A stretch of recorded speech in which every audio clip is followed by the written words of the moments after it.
Okay. Okay, this is the regular meeting of the Kirkwood Meadows Public Utility District for Saturday, May 9th. It is 8:02 a.m. Peter, can we have the roll call? Sure. Eric Rickert? Here. Bob Epstein? Here. Sandra Grady? He just is coming in. Bertrand Perot? Absent. And Peter Armbrook here. So 4 out of 5 Zooming. Okay, let's see. There's Standish. Welcome, Standish. You are now here. Good morning. Sorry to be late. That's okay. Eric, do you have any announcements to make? Well, let's see. This is the most Zoom participants we've had at a meeting so far, so that's great. Everyone's figuring it out. I'd like to welcome everybody to this second Zoom meeting of the KMPUD. And if anyone has any questions, please use the raise your hand option. The instructions for doing so were provided with the meeting notice. And a reminder to the board members that since we are remote, we all need to do votes and motions by name, right? Yes. Okay, are there any corrections to the agenda or consent calendar? I actually have a question on the consent for claims, so I will pull that for discussion. At this point, are there any comments from the audience on items not on today's agenda? Okay. Eric, I think you might want to pull the shut-off receivables out of the consent until we discuss item C. Okay, so we'll also pull. You think that's a good idea? I don't think it's necessary, because if the board passes 8C, then we would not do any shutoffs. So we can just leave it on there, and then staff will implement 8C as adopted. Okay. Okay, so we will keep the receivables and shutoffs as they are for now. Okay. Okay, we'll go on to adoption of the consent calendar. This is for item 6A, which is approve the regular board meeting minutes of April 11th, and item 6C, review receivables and shutoffs. Is there a motion to adopt the consent calendar 6A and 6C? This is Bob. I move we adopt the consent calendar. And a second? I'll second that, Peter. Okay. Peter, how do you vote? Aye. Bob? Aye. Standish? Aye. Bertrand still is not here, right? That is correct. And Ron is Rickard, absent. oh, okay, he's absent. Okay. And Rickard, aye. Okay, adoption consent calendar 6A, 6C approved. Okay, item 7, consent items brought forward. I have one question. This has to do with, this is probably a charge that comes in every year. I just have never noticed it. It's the Amador County Property Tax Administration fee for a little over $5,700. That is something that comes in every year. And is this something that's charged to every entity that is that receives property taxes back from the county, or is this just something because of our percentage, or what? No, so the county when the county administers the property taxes, whether it's for cities or special districts, they do have to charge their administrative actual costs, and they actually do a study to show what their actual costs are. So they have a nexus and everything for that. So it's a standard charge. Okay, my question really was it associated with our particular 20%? No, it's associated with the level of effort. Okay. Okay, then I would like to move approval of the consent for claims. Is there a second? This is Rickard making that motion. This is Bob. I second. All in favor of approving consent for claims? Peter? Peter, aye. Bob? Aye. Standish? Standish? Are you there? Aye. Yes, aye. And Eric, aye. And Bertrand absent. Oh, Bertrand absent, yes. Okay, we now move to item 8, items for board action. 8A, finances. And Kelly, I'll let you go through items 1 through 4 in order. Okay, so we'll start with the balance sheet on page 25 of your packet. I did not have any notes specifically on the balance sheet for things. We've already discussed any variances that we've seen, and it's the same thing. So unless there are any questions, I'll move on to the consolidated income statement.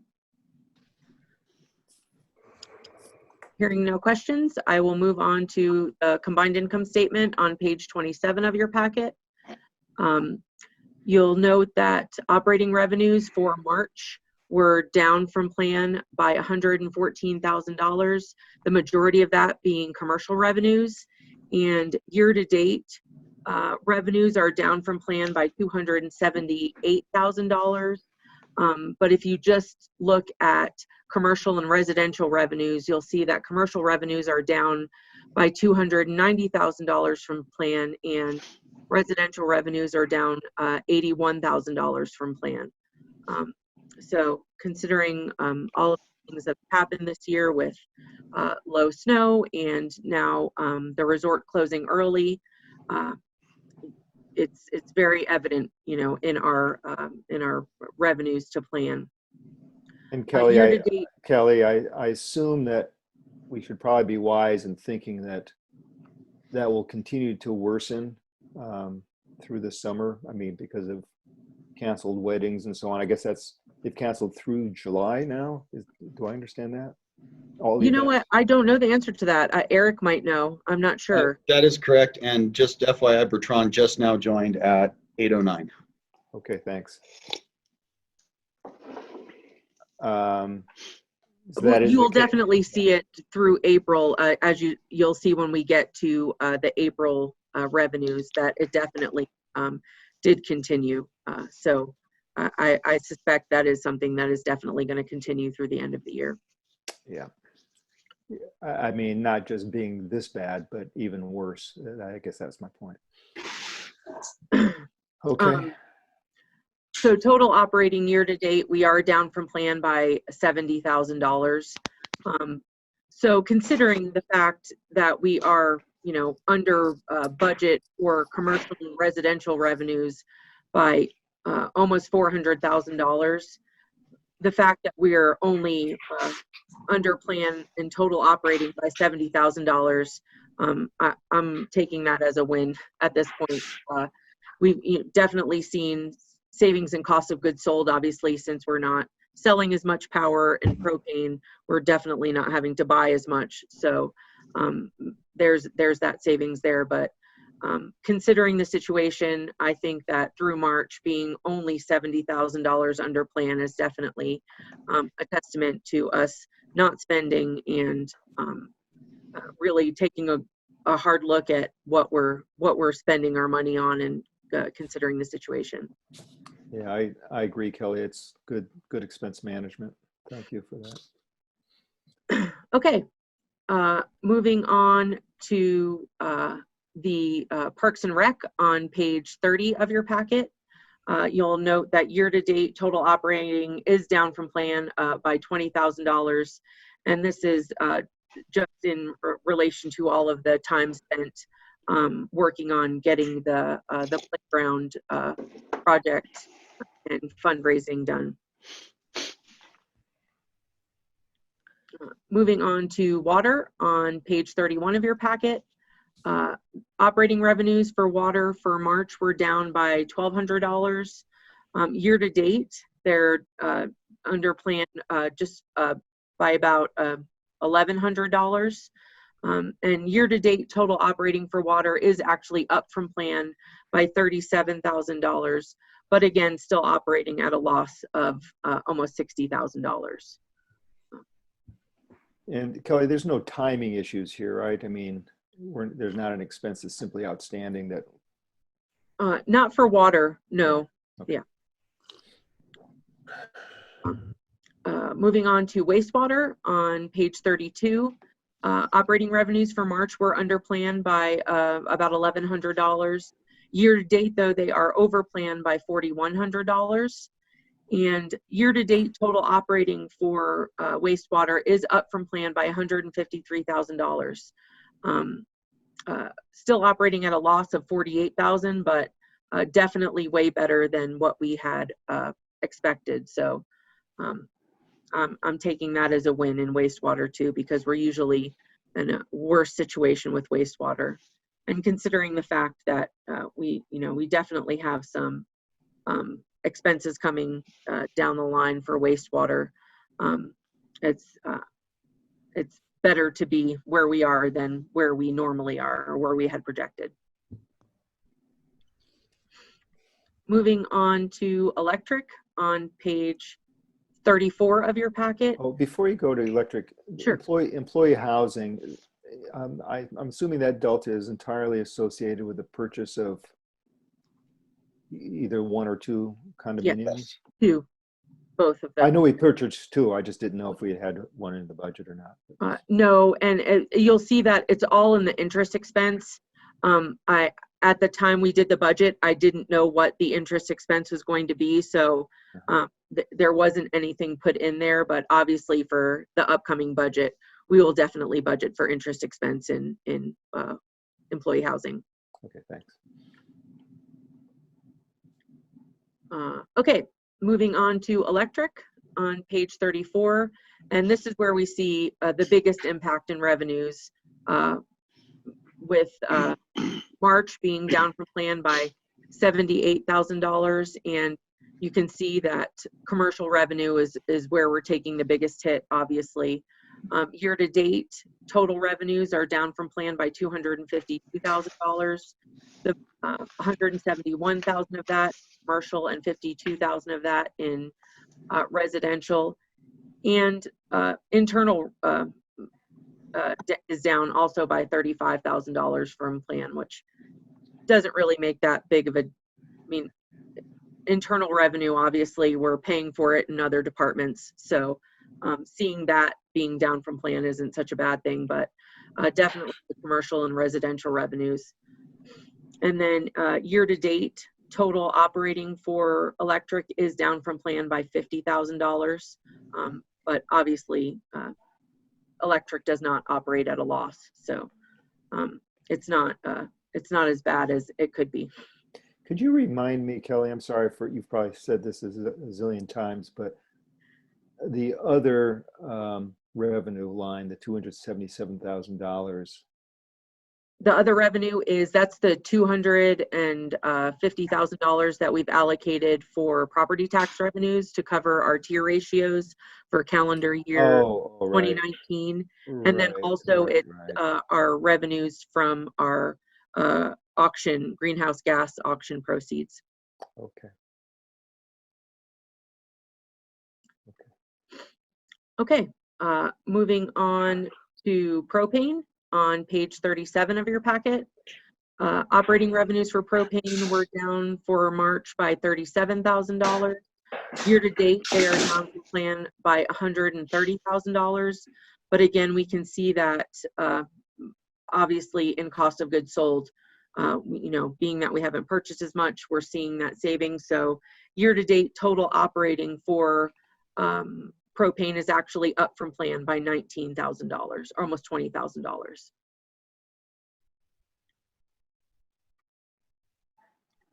And that's all I have on income statements, unless there's any questions. Hey, Any Kelly, questions? this is Frank calling. Hi, Frank. So just back to the comment about the $70,000 compared to the higher revenue loss.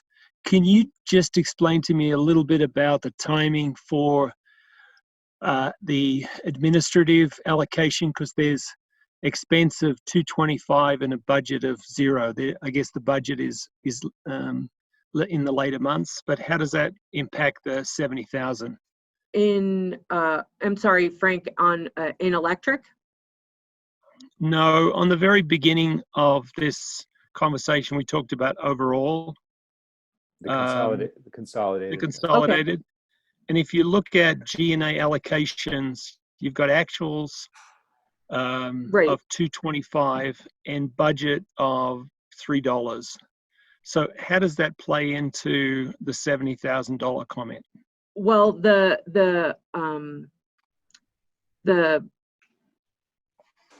property No. tax allocations is not part of the operating revenues. And so obviously we don't budget to do a property tax allocation until the end of the year normally. But we had to do a property tax allocation in December to cover our tier ratios for calendar year 19. So that's why the property tax revenues are considered below the operating line. Yeah, so I think, Frank, the answer is that out of the 800 and some $1,000 of property tax revenues that'll be allocated out to the various departments in June or July or so, in June, I guess. Yeah. 200 and some thousand have already been allocated to electric. Okay, And- it's a timing issue primarily, I guess. Right, exactly. And it's just because of the way our the Russ is a calendar year, and our we're a fiscal year, and they don't match up. So that generally happens. We just budget for all of our property tax allocations in June, not knowing if we're going to have to do a property tax allocation in December each year. Okay, so it does impact the 70,000, but it'll wash out in the next couple of months. Right. Thanks, Kelly. Sure. Any other questions on income statements? Okay, moving on then to the comparisons from last March to this March. I really just wanted to point out on the income statement comparison, you can see how clearly revenues are impacted from last year to this year. I mean, we're at almost $600,000 difference in revenues, actual revenues from last year to this year. So it's this comparison really shows, I mean, the budget shows it, but the comparison from last year to this year, I think is really eye-opening when you consider the fact that we didn't have that much snow, and now with the resort closing early, even though the resort, I think they closed 2 weeks into March, but with the low snow, I think that's the biggest impact that you can see in last March. We had a lot of snow, so it's really apparent here, and that's the biggest note that I wanted to make on the comparison from last year to this year.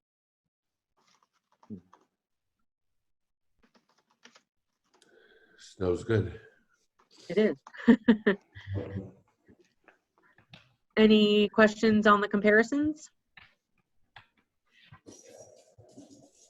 Okay, moving on then to April revenues. You can see, and these are actual revenues. Commercial revenue was down $139,000 from plan. Residential revenue was down $18,000 from plan. And again, year to date, we're down from plan $430,000 in commercial and almost $100,000 in residential. But we are seeing these savings in cost of goods sold, and the fact that we're not spending operationally or for capital expenses. I think we're dealing with the lesser revenues in a good way. I think that we're really we have a handle on it, and I'm not. You'll see when we get to the cash flow that obviously we're doing better than what our revenues look like. Yeah, Kelly, I agree that the expense management has been and continues to be very good. My concern is the last time we faced this, which was while we were doing the electrical project, the same thing had to happen. Mhm. as you remember. And what's happened as a result is the wastewater treatment plant has deteriorated further than it should have, for example. We didn't get the propane stuff taken care of when it needed to get taken care of because we just didn't have the cash to do those things. Vehicles didn't get replaced, like the trackless machines. As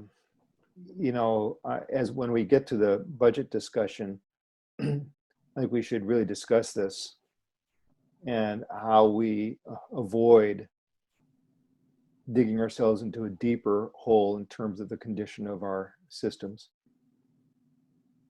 Absolutely.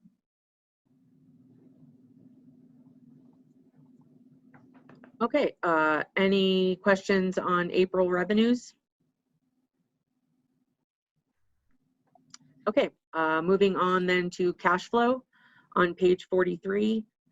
Through April, we have a total operating cash of $3.365 million, which is better than planned by 1.2 million.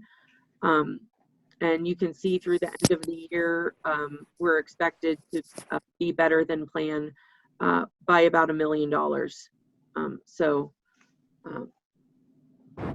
Hopefully, things will turn around with the resort, and it will be able to keep a hold on that. But again, as Eric said, that $1 million is going to get spent with, capital expenses in the next budget cycle and repairs and things like that we've been putting off due to the situation. I'll ask this question, but if you want to answer, maybe we should answer it during the budget discussion, but I'll just wait. I'll just wait till the budget discussion. Okay. Yeah. Any questions on cash flow? Okay. The only update to budget variances was the playground through March 31st. And, we've discussed that they are under or over budget by $20,000.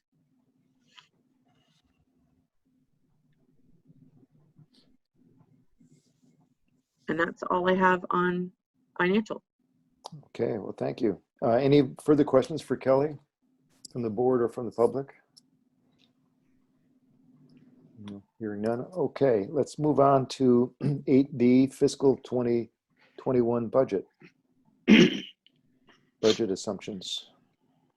And I'm going to let Eric take that one since he was the one that did the last updates to the budget assumptions.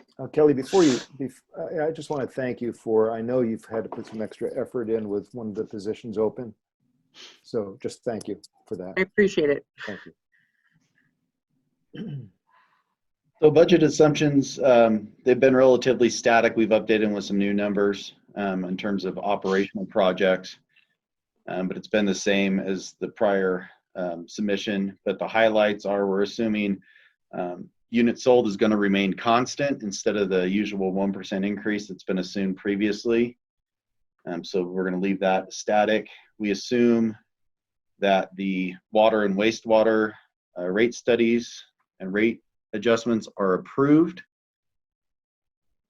And we talked based on what we talked about last time. I added on page 55 the assumption of how property taxes will be utilized based on the board consensus at the last meeting. Those have now been incorporated. And we added some operating projects as well, one of which needs to be moved to capital, and that will be done. But other than that, everything's just more or less the same as the last iteration. So I'm going to ask the question I had right now then, I guess, because we have, some paragraphs here on the loans that we have, Russ and COP, and so on. What is the assumption that we want to make, that we should make? And I don't think it's in here at all. And I didn't see it in the budget sheets, in particular the cash flow sheets. regarding a loan for the wastewater treatment plant improvements rather than using our own cash. Yeah, so that, yes, that's in the rate study that it is short, long-term financing for the wastewater treatment plant improvement. So that is part of the rate study, and that is part of what we'll be doing. We can certainly add that. Well, I We just guess don't I have should the loan yet. turn to Standish and Bob and the finance committee on that. Is that something we should do, Standish, Bob? Yes. Yes. Yes. It seems reasonable that in the assumptions to include the fact that we intend to do that. I mean, I think it's going to make a huge difference, obviously, in our cash flows, and particularly if we project some reductions in revenues over at least a couple of the years, if not all the years. And obviously, I mean, there's always a chance for some reason we can't get the loan, I guess, right? Right. But it's just like we're making an assumption, which won't be proven for another month or so, that we can successfully implement the rates we need to implement for wastewater and water if we're going to improve those systems. But it is an assumption at this point for the budget. And I think we should assume that we are going to be successful at borrowing money, although I know you've had difficulty reaching anyone about that. And I can definitely add that to the cash flow as well when I redo the cash flow for the upcoming budget year. Yeah, well, don't lose what you've got here, because it really gives us the worst case situation if for some reason we can't get the loan. Then we can go back in and pare some things out, if but having So Eric, the two possibilities, I think, would be good. Eric, so I think what you're suggesting is in section 11 to include a paragraph that say we intend to take out a loan of $500,000, whatever the total is, as part of this budget. It'd probably be its own section because each of the loans isn't are 11, 12, Okay. 13. So we could just add a new 14. Yeah. Okay. I think that's a good idea. Okay, thanks. Are there any other comments on the budget assumptions? And I just want to say we reviewed it in finance and we think it's good to go with that one change. okay, and I don't think we need a motion at this point, right? Eric, we'll do it all at one time when we look at the budget overall. But at this point, are there any changes, other changes to these assumptions so that staff can go ahead and do all the spreadsheets and so on based on these assumptions? Are there any other changes anybody would like to make or concerned about? Okay, Eric, I think, and Kelly, I think you've got your marching orders as far as assumptions go. Great, thank you. Sounds good. Okay, so that's the assumptions. Okay, COVID-19 impact analysis. So we went ahead and ran cash flow with a few assumptions in there. And as I was thinking about it last night, there was one thing we need to change in that. But what we did was, what if we had a 10% reduction in revenue, a 15% reduction in revenue, or a 20% reduction in revenue? What I forgot to do was reduce the cost of goods sold under operating costs. We just kept the expenses the same from the prior year, but I forgot to reduce cost of goods. So we'll revise that. But this gives you a snapshot of how dire the situation could be, even with a 10% reduction. What page are you on, Eric? I'm on page, right now I was just going to page 66. It starts on 62 with a 10% reductions. Correct. But I was Okay. going to 66 because that's the worst. That is our, you can see what our cash looks like in that month. We dropped well below our comfort level of 1.5 million. And in 23, we dropped to $500,000. So we don't see an impact right away from these 10% reduction. It's much later on we start seeing it. So it's very concerning. And so, you know, we finished. you know, I don't know how long these reductions would actually last. And I think these cash flows assume that we have that reduction each and every year for 5 years. Actually, no, the reduction is only occurring in fiscal year 2021. Ooh, So okay. that's the only year that we put in the reduction in. Thank you for that clarification. Sure, and also this also assumes that we are all the capital expenses are going to be taking place. So you can see there's a straight line capital expense for each year, and that's based on the current capital budget. I just straight lined the total cost for capital expenses. So obviously, if we didn't have the cash to do the capital expenditures, we wouldn't do that. But this takes into account the reduction in fiscal year 2021 of revenues and spending all of our capital expenses that are in the current capital budget. Well, so thanks for that clarification. I think that we're already 5% below revenues already, and that's through April. And we think this is going to continue May, June, July, probably August. We don't know what's going to happen to the snow season. I mean, I think we are very likely to hit the 20%. And that's really dire. In 20%, we go negative. We go negative in FY22 in terms of cash. So and what's in the capital budget here, what's shown here, these are just the level 1. These are the ones that are most essential according to staff.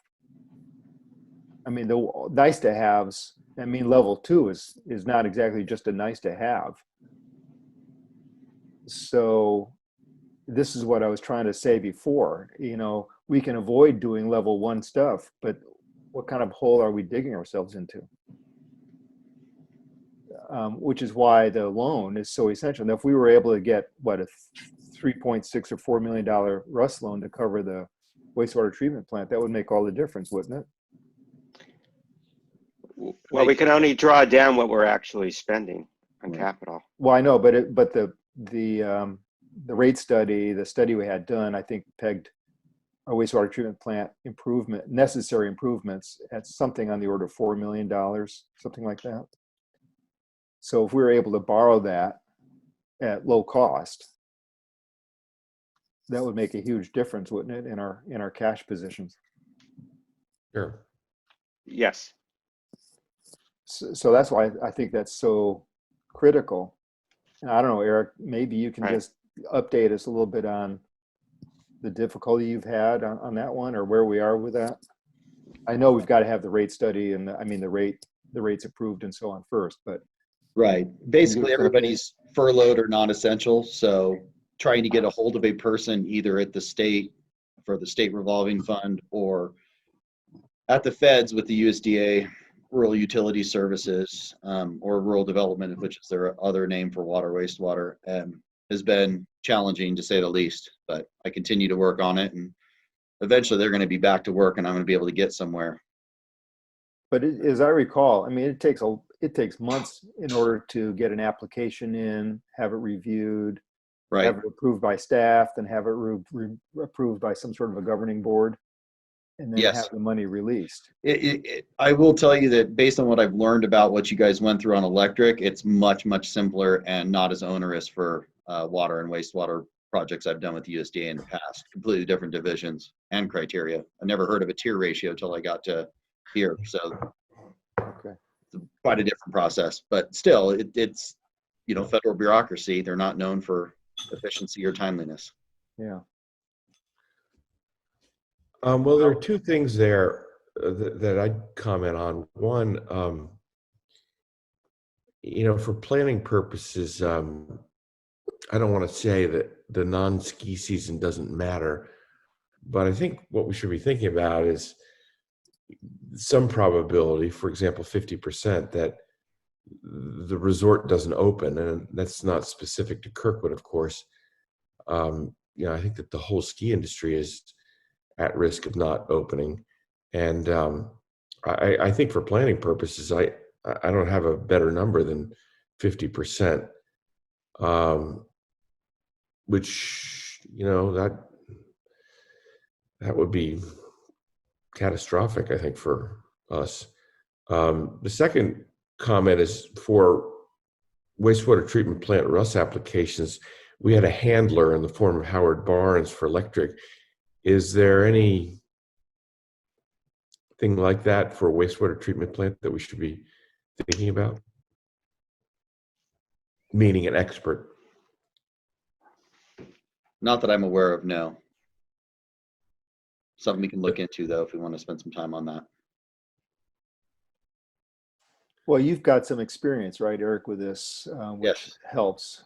I mean, there may be a good Howard Barnes type person as well, but at least you've got some experience with this type of loan, this type of purpose. Yes. Well, in my own mind, I think we're going to see, well, I hate to say it at least, but at least the 20% reduction.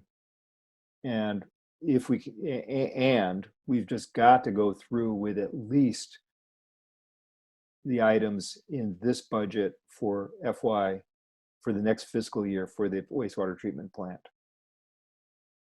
I think the communications system, the electric system, the conditioning of the plant. And so that's what, on the order of $500,000 or $600,000 for the wastewater treatment plant alone. $1 million overall. About one or $1.2 million overall for for the next fiscal year. Is that the sum of the green? I'm sorry? Is that the sum of the green items? Yeah. The priority one, for all the capital, this is for all the departments, it's $1,166,000 for the capital for replacement, and $72,000 for the capacity, I guess it is. But $1.2 million overall. About half of that, I think, is for the wastewater treatment plant. In any case, that's why it's so critical to get the loan. And with a 20% reduction, our low point is $900-some thousand in December of 20. So that's only in 7 months. So I don't know what the possibility is of getting a loan at least to cover that and draw at least that much by November, let's say October, November. I don't know how realistic that is under current circumstances. So Eric, I'd like to offer 2 other thoughts on this. Assuming the bad scenario that you're describing, it may be likely that Russ would accept deferral of payments on principal. So we may want to check into the feasibility of that, or at least model, because that would be our main way of bridging through, because that's our biggest expense, is the debt service on electricity. Good point. And so if we are in a situation like that, there may be some, since they've already deferred other things related to that, that might be something that could happen. I don't know. And then my other suggestion is that probably sometime during this summer, when we have a little more visibility, we scrub the budget to look for other items that we might want to adjust. Right. Because I don't want to spend too much time on scenario planning until we get a little further into it, because we're not going to make any expenses in the next 4 months. I don't think we have any decisions to make that would be real consequential beyond the things that we know are essential. Right. I guess I just want to make 2 points. First point, number one, is that loan is critical. And the money seems to be so cheap right now. I'm assuming that we would get a very low interest loan. And the Right. second is, I really don't think we can skimp on the wastewater treatment plant this coming year. I think those, unless we want a double whammy where we don't have a resort open and we also can't run the town, the villa, the Kirkwood, because we don't have a wastewater treatment plant. Actually, the worst case is the resort's open and we can't process That is the wastewater. That's the worst case That scenario. is the worst case, yeah. So That is the worst case. we should not plan for that one. Yeah. Eric Rickard, are you suggesting we spend the 1.166 Well, million? there may be some aspects of that we don't need to spend. The wastewater treatment plant, I think, is around half of that, or maybe a little less than half of that. But we've also just got to do that propane valves. We can't just continue doing that balancing thing manually.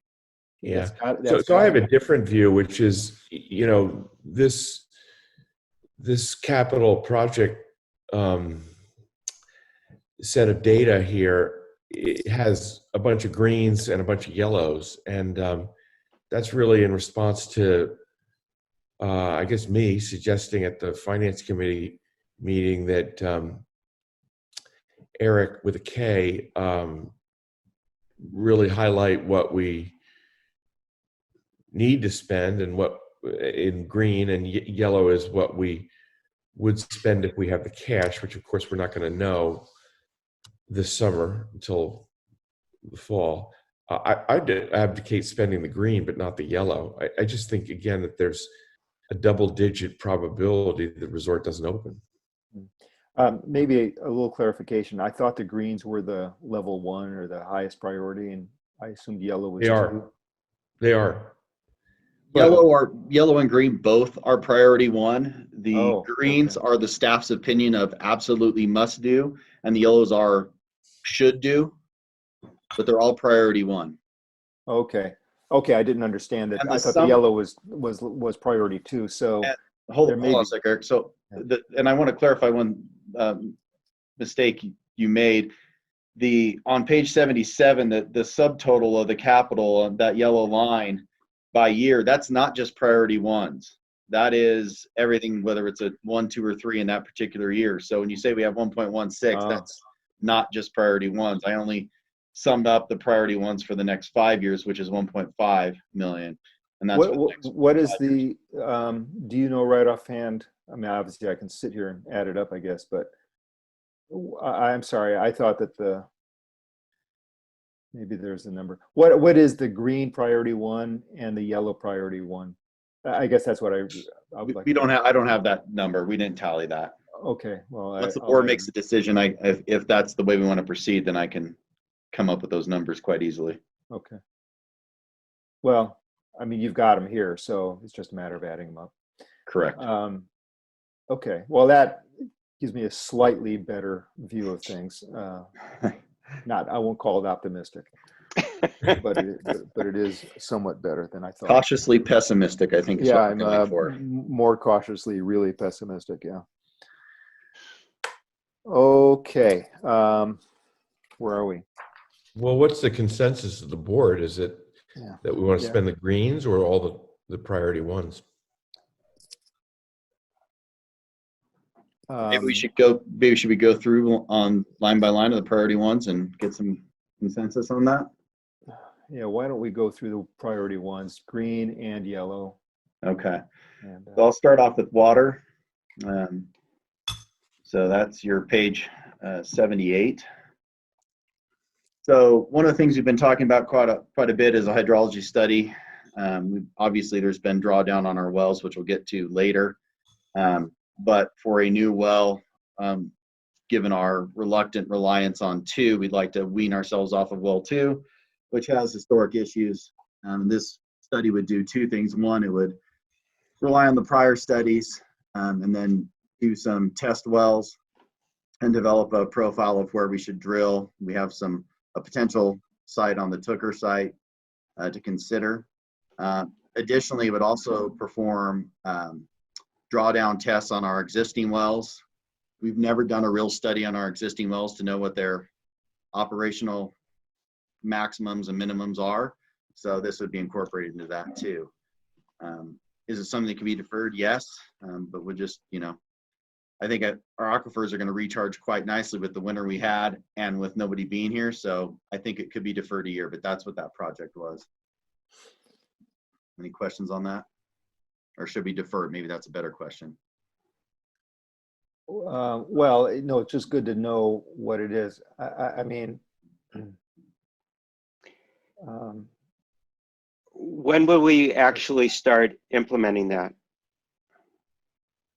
Next fiscal year, we would start with that. The basic research has already been done, or the gathering of documents. So test wells would occur next year. Probably you try to drill your wells in September, October, because that's the worst case scenario for an aquifer. So probably right around then. I'm just trying to decide, because we'll know some more things in a couple of months. Understood. So things where having more data might be helpful.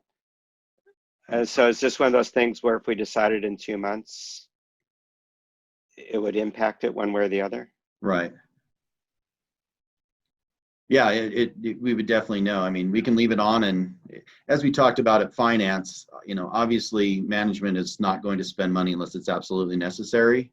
I mean, that's what we've been doing since I've been here. Yeah. Unless it's absolutely necessary, we're not spending it. And as Kelly noted, you've seen a huge reduction in our operational costs because unless it's dire, I'm not spending it. Yeah. Preparing for all this. So we could leave it on and leave it yellow, or leave it on and make it a 2, and that way it's in the budget. But I'm fine with either way. I could push it out 1 year, or we can leave it and do it if we have cash or if it looks like things are going to happen feasibly. I really favor not pushing things out. That's what we did before because we had to. And if you find that a Rust loan is going to be really difficult to get, then we're going to have to push it out. But if we get a Rust loan at low cost to cover wastewater treatment plant items, then hopefully we won't need to push it out. We keep pushing things out in these things, and then we just run into trouble. Absolutely. And I just think we shouldn't be doing that unless we really have to. So I agree. If we can, I would favor leaving all these in our capital plan as the things we plan on doing. And then like Bob said, if July rolls around and we know more, then we will just have to start pushing things off like you said. But I'd like to leave it in the budget. Okay.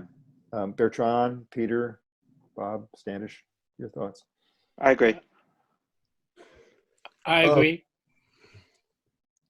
Yeah, it sounds pretty good. I think we could defer on the water project. I don't see any growth, and we're not really hurting right now in water with the wells. But if you want to leave it in the budget and not spend it, I'm okay with that. I have a slightly different view, which is that with all the uncertainty and again, double-digit probability of the resort not opening, I would look at spending the green, but not anything else. I mean, the green still adds up to, I'm not done adding it up, but I'm up to $540,000. There's significant stuff for the wastewater treatment plant in there, like $400,000 or 300 and over $400,000. I just think we should be prudent in terms of spending the green and not the yellow. Well, Eric, maybe it makes sense to, I'm sorry. Go ahead, Bob. Maybe it makes sense to just assume we're only doing green and pick a date to review the yellow. Yeah, I was going to suggest similar. I was just going to do it the opposite way. Assume that we're going to be able to spend green and yellow, but by the time we adopt the budget, make a decision whether to take the yellow out. Or we could even do that next month with an additional month of information on this pandemic. And I just want to reiterate, just because it's budgeted, like the powerhouse dirt room floor, doesn't mean we're spending it. Right. And it's just making those decisions. So we could budget yellow and green with the direction from the board. Don't spend the yellow unless things look good, and then we could just have that generic direction. Yeah, and Eric, that's what I'm trying to say is we Yeah. pick some date to review whether we're going to have staff continue to pursue the yellow, and the default assumption is that we're not, and then pick a date to review that. We don't need to spend time changing the budget around, Right. because I don't want to do a lot of exercises there. I just want to know what our intentions are. Yeah, I think that's a good idea. So it kind of agrees with Standish. Yeah. That right now we're going to assume that we don't spend it, but it is going to be in the budget. Right. And then we make a decision in a timely way regarding some Right. or all the items. But in any case, it seems like the hydrology study is one that could be pushed off a year. So that I was think, Peter's study, and I agree with it. That was Peter's comment, and I agree with it. And you know, putting down concrete in the powerhouse floor in the middle of pandemic, that doesn't strike me as a good idea. Yeah, well, maybe we could go through the other items here, Eric. Oh, Quick sure. summary of each item, line item, of each line item in the screen area. So the wintergreen valve is a necessity. We found out last summer that Vail's private service line that extends from Wintergreen all the way to Kirkwood Inn, there's no way, if they break that line or shut off that line or do something to that, we should have to shut off people on Wintergreen. This would install valves at the end of Wintergreen where the district's ownership ends, and set the meters there. So we would not have to put our other customers out of service. The well pumps, if a pump fails, it will be replaced. Obviously, that's a pretty non-negotiable item. We need to provide water. But if it doesn't fail, I won't spend it. Wells telemetry and controls. Right now, we don't have telemetry or controls, accurate telemetry or controls in most of our wells. Some of it's failed, some of it was never installed. At some point, we do need to do this for ease of operation, but it could be deferred. The ROI is good on it, but again, we can defer it. Distribution valve system replacement. Every 3 years, you try and replace what we've identified as the worst valve in the system, the water system. You know, short of failure, we can defer that. Hydrants, we try and replace or repair hydrants. Sometimes it's pieces of a hydrant or multiple hydrants. Sometimes it's a whole hydrant. We haven't identified any major damage to our hydrants after snow season, which usually we do. We haven't done a complete inventory, but again, if it needs to be spent, it has to be spent, but we can defer it if not.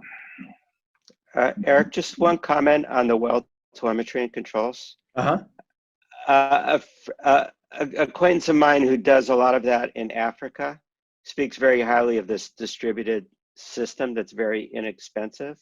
And I think it was probably 2 years ago. I gave you some information on that, Yes. and also to Derek. So I would just, I think it's still, I would highly recommend looking at it when it's appropriate or having them demo or something, because I was just very impressed with what I saw, knowing nothing about it. Yeah, no, I read through all the literature, and my Rotary Club has actually done a water project in Africa, and we use that, so I'm familiar with it. Okay. And it is great. good technology. It's the integration into our SCADA system is where the most of the cost comes from. The telemetry itself is pretty straightforward, and that's a great system. I agree. Yeah, and it has a distributed SCADA available. So. Yeah, just the Wonderware integration with what we use. That's we don't have right SCADA systems. But anyway, yeah, no, I agree. That okay. I just wanted to mention it. So. Yep, absolutely. Okay. Okay, moving on to wastewater on page 79. So there's no capacity improvements on wastewater this year. So, but in terms of replacement components, I would highly recommend continuing with the I&I repairs. I think that's essential to basically for the capacity of the plant, which is really important. Well, and reduces our costs. And it reduces our costs. And as forget who said it, maybe Standish or you, Bob, but we don't want to be not able to process wastewater when if Vail were to reopen, and limiting Right. I&I definitely helps that. Right. Lift station transducers, right now we use what are called ball valve floats. It's good quality 1970s technology, but it's subject to failures. I'd like to bring us into the 1990s with transducers, reduce maintenance. The ROI, again, it's significant, reduce labor. But again, our ball valves are working, except for when people flush paper towels and flushable wipes, using air quotes there. And we've had to replace a couple already. So it's a like to do, not a have to do, but it is a good practice. Refurbished conditioned space. So these are actually in the order in which they have to occur. So for clarity, so we need to refurbish the conditioned space of the plant, which is remove all that soot, remove all that dirt from where all the electric panels are, clean out the buckets of all the electric panels.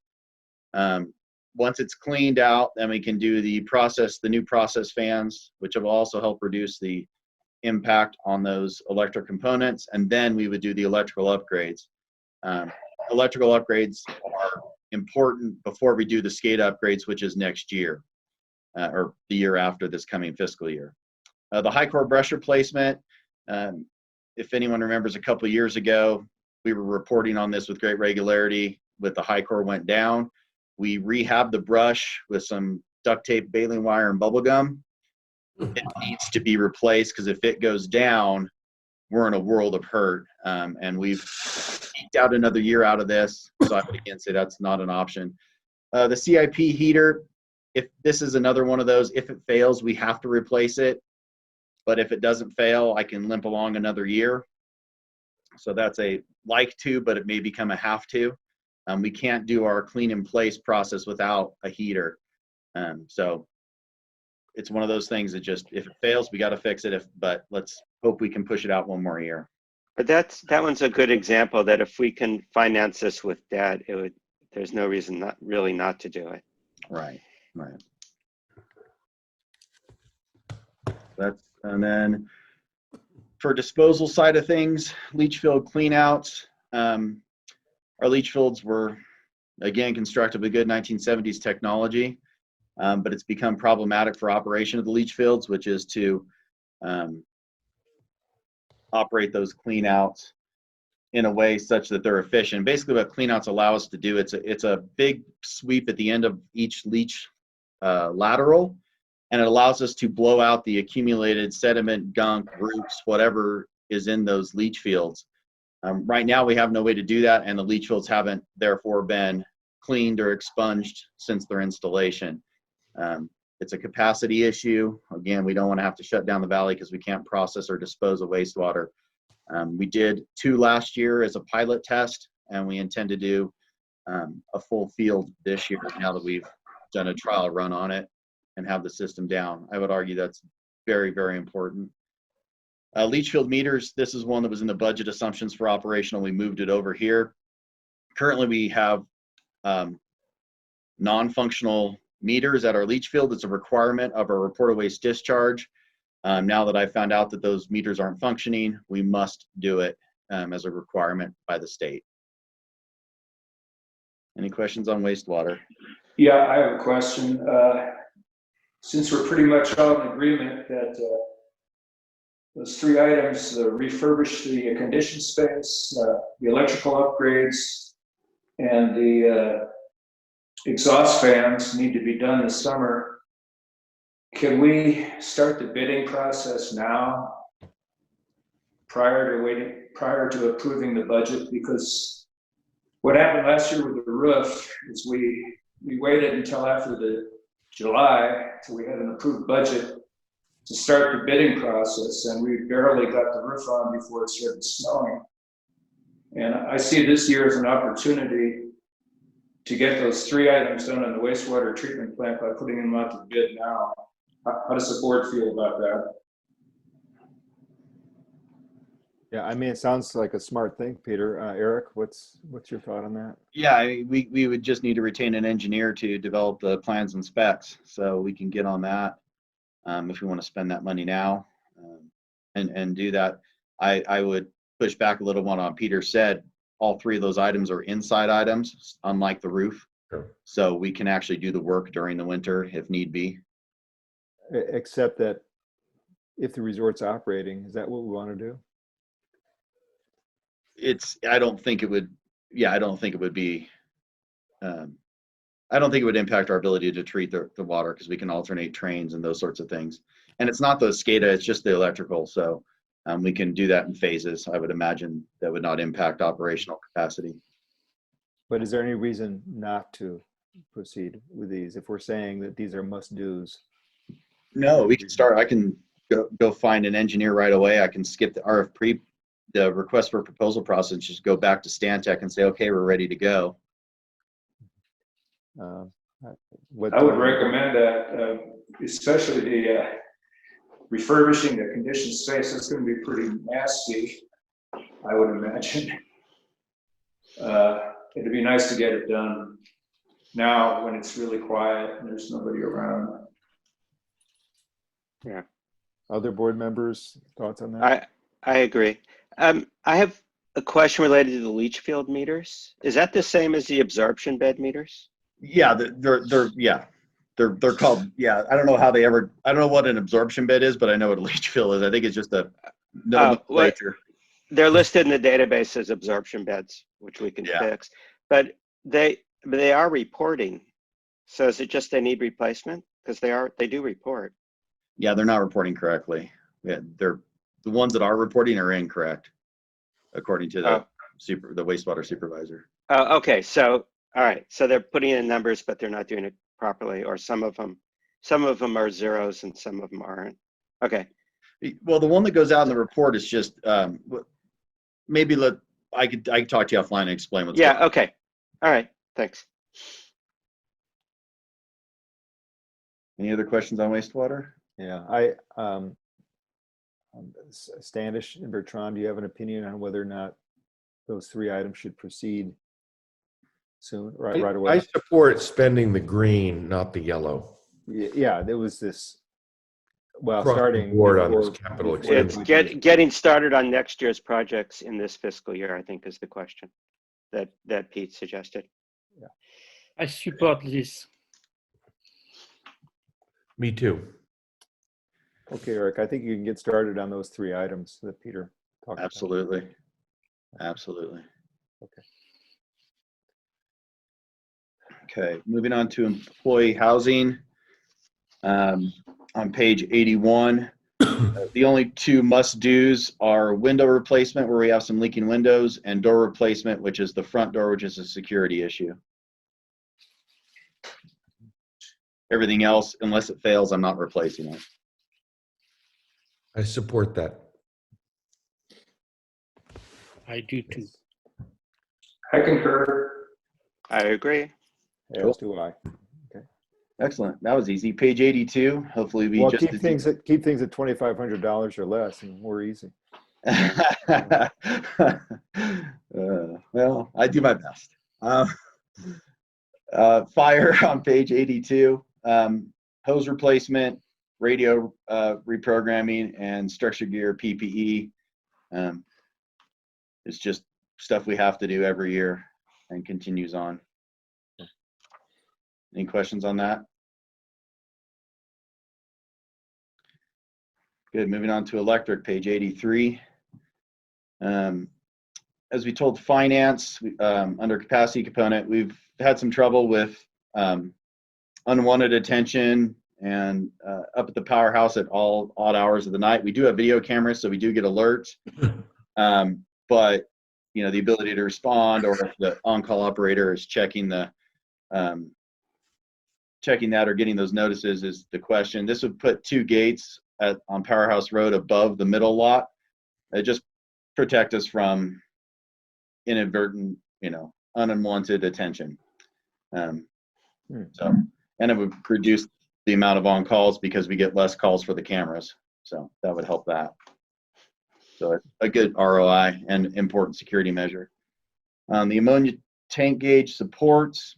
We looked into quite a bit, switching to ammonia totes and moving them inside the plant so we could eliminate the outside ammonia tank.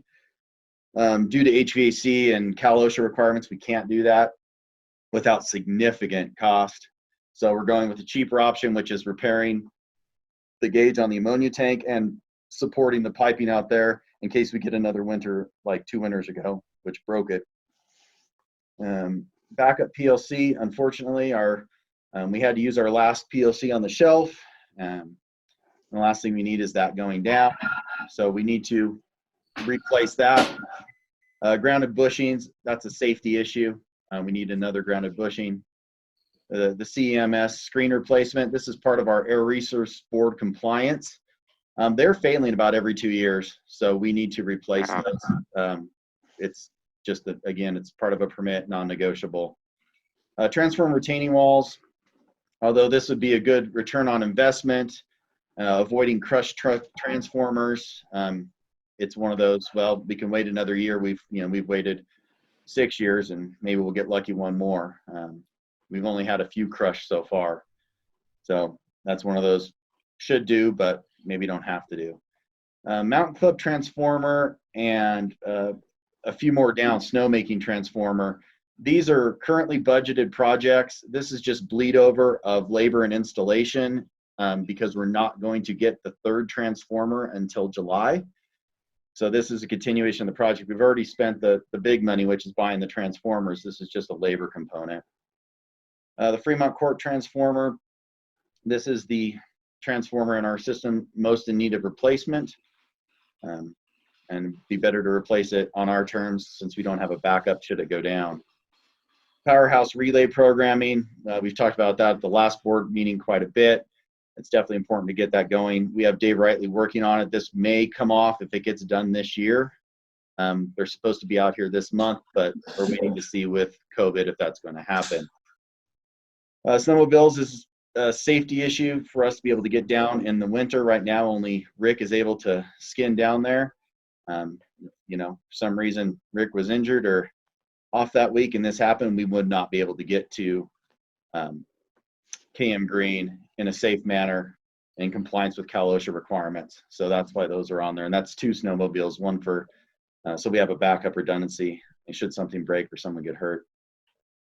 The riser vaults, we continually are having riser vaults fail, crushed, etc. over time. Again, can we limp on? Sure, but eventually we're going to pay the piper. Where are the riser vaults located? All throughout the valley. They're the underground. So vaults. the riser refers to the fact that it's underground? It's the concrete portion of it, the concrete riser. Basically, you have the box. Oh, I see. Okay, all right. The lid on it. Right, I understand now. Okay. And those are the priority ones. Any questions on electric? It's not related to this budget, but the Chair 11 transformer, so that we replaced this year? That's, yes, but well, we've ordered it, but that's a complete pass-through to Vail. That's not on our nickel.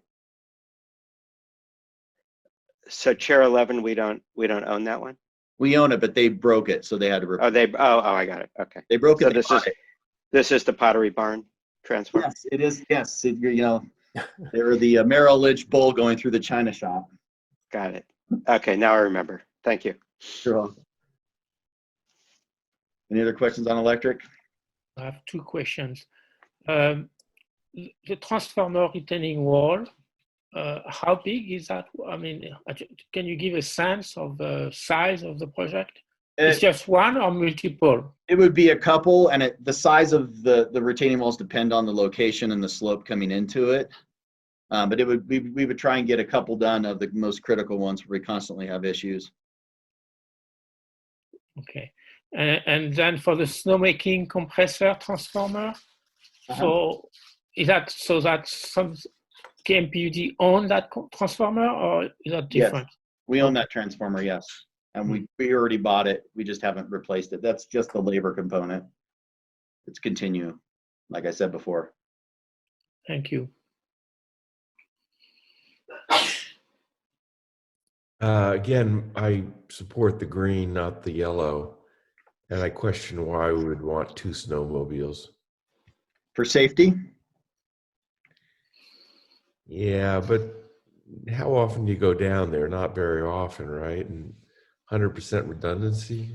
Yeah, I agree with the Standish on that. I don't think it's redundancy, is it? no. It's not redundancy. Explain why too. Rick, do you want to take this one? So if you're leaving from the gate at Bear River Reservoir, you've got to travel around the lake, along a slope that's about 30 to 45-degree angle to access the power line, the overhead section of the line. And then because of the angles and the steepness of the slope, it'd be very easy to roll a snowmobile. I don't know how familiar people are with snowmobiles, but unless you're going straight up and straight down, it can be very dangerous. So one snowmobile that we have now that we put 2 people on is too heavy, gets stuck very easily, as we've discussed in the past. And again, for safety reasons, it's really better to have 2 machines out there. Of course, my dog's walking up. So that's the purpose of having 2 machines. I mean, they both go out at the same time. It's not like one is there just sitting in reserve, right? Correct. Right. And then with the 2 machines as well, if we needed to bring an outside consultant in to cut trees down, or somebody from Par Electric, for example, we could break trail with 2 machines and actually bring our 3rd machine out with extra manpower as well as equipment to address the problem that might be out there. Well, in an ideal world, indeed, we would have 2, but actually it's now a yellow item, meaning that we may get 0. So I think 1 would be a compromise. Okay, well, again, it can be moved. We haven't had one yet, but if we don't want to live off of generators in the middle of winter for an extended period of time, we would recommend 2. Yeah, I don't dispute the value of having 2 versus 1, but it looked like we're going to get none, because I agree with Standish on the next season prospect, pretty dim in my opinion. But and we are going to wait July, I guess, to make more assessment on that. But May I ask how quickly can a snowmobile be procured of the type you want? I would imagine if we placed an order in July, we would get it by September, October. So this isn't something we need to order at July 1. We have a little bit of time. Yeah, I guess what I'm thinking, to be honest, is if the resort for some reason doesn't open, I mean, if it doesn't open because of the virus, then it becomes a little less critical. I mean, if they're not operating, then we could operate on generators for a more extended period of time if necessary, probably. So that's why I was saying, if they're going to open and we find that out in, I don't know when they're going to make that decision or when they can, but in July or August, then that decision could be made perhaps. Well, as Eric said before, just because it's on the capital spreadsheet doesn't mean we're necessarily pulling trigger and wanting to spend the money. So, it would be a board decision down the road. Is there any possibility we could lease a snowmobile or 2 and test it out for a winter to see if the one that we're leasing is one that we want to actually buy, that performs the way we want to, or is that impractical? Yeah, that was the recommendation when we talked about that at operations, that we lease with the option to buy to make sure it's the right one. Okay. So if we did budget for it, we would do it.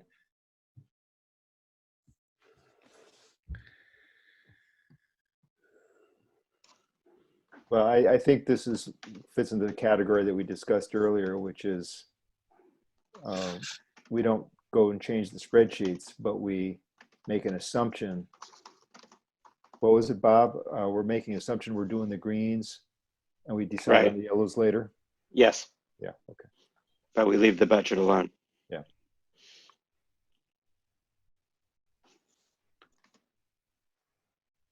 Okay, moving on to propane. The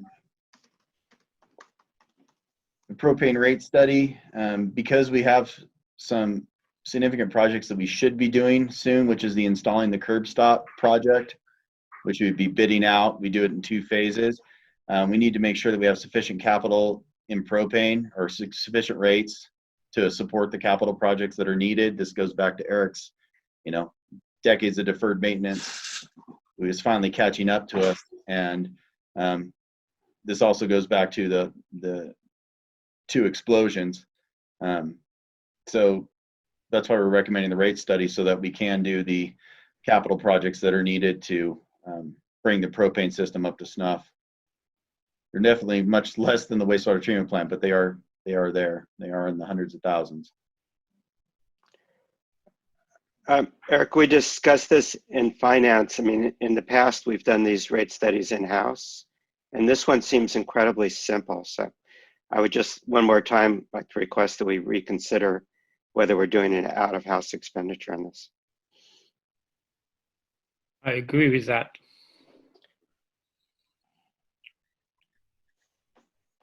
I would just point out that when we've done them in-house, they've been wrong, is a nice way of putting it. So if that's what we want to do, I just don't know how. I'm not comfortable doing a rate study 100% on my own from a legally defensible standpoint, but I guess it's the board's pleasure what we do. Yeah, maybe, I guess I don't quite understand what would be involved if it's looking at all of the propane system and improvements necessary, or is it just these curb stops, or what is it that? Well, the study starts with the capital plan. It doesn't, right? I mean, the study doesn't figure out what we need to do. Yes, It's just how to, it focuses on how we financially structure it. Correct.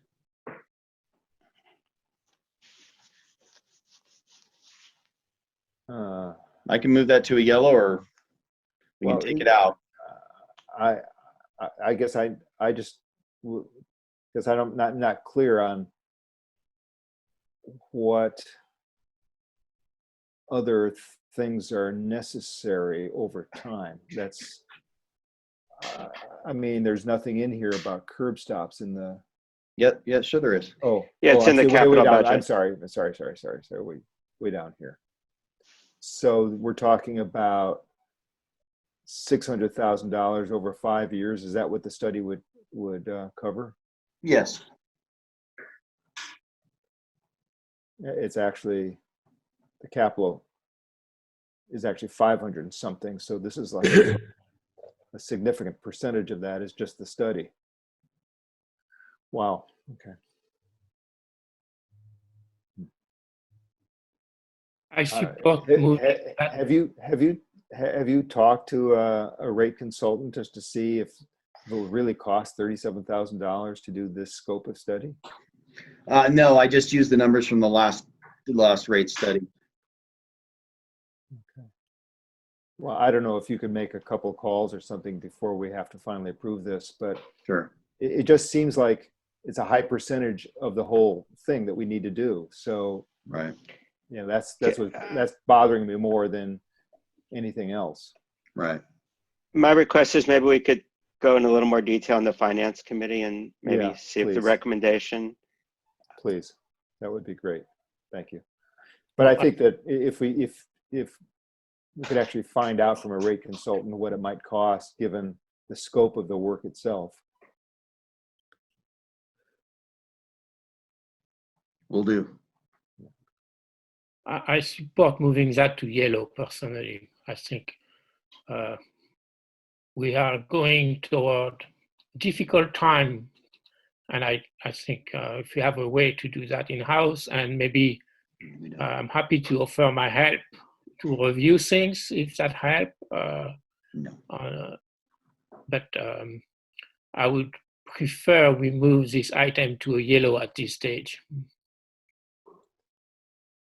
Yeah, if the finance committee were to recommend that as well, I would agree.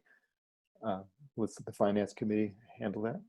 Yeah, Yes. we'll just take it back and think about it a little bit more.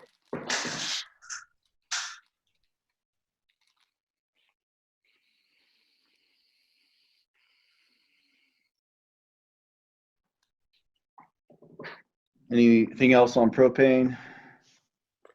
You might correct the typo for replacement in the first 3 lines under replacement component. Requires a little E.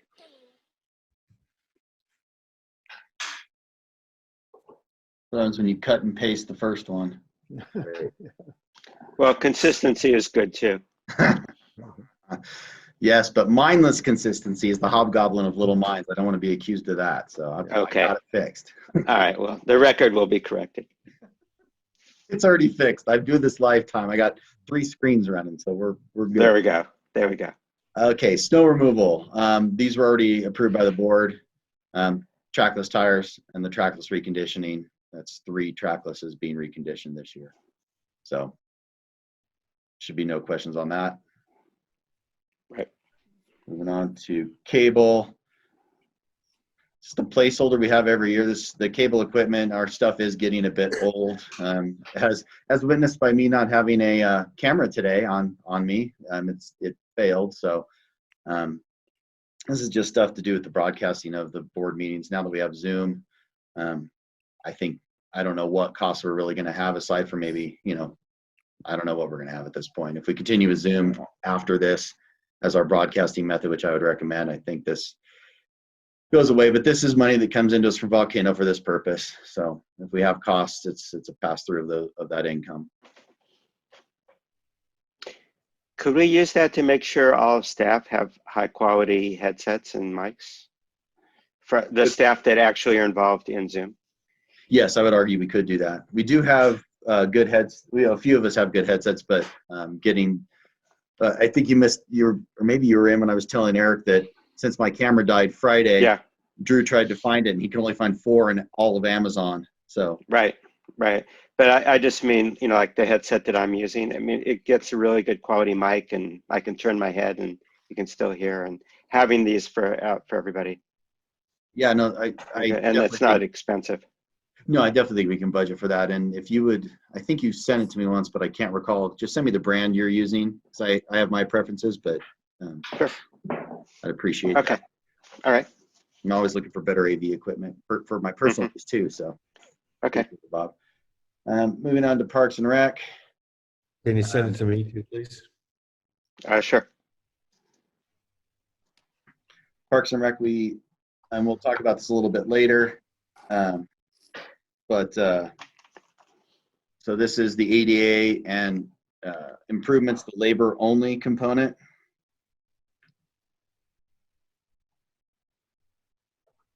So I have that as yellow. Obviously, it's not critical.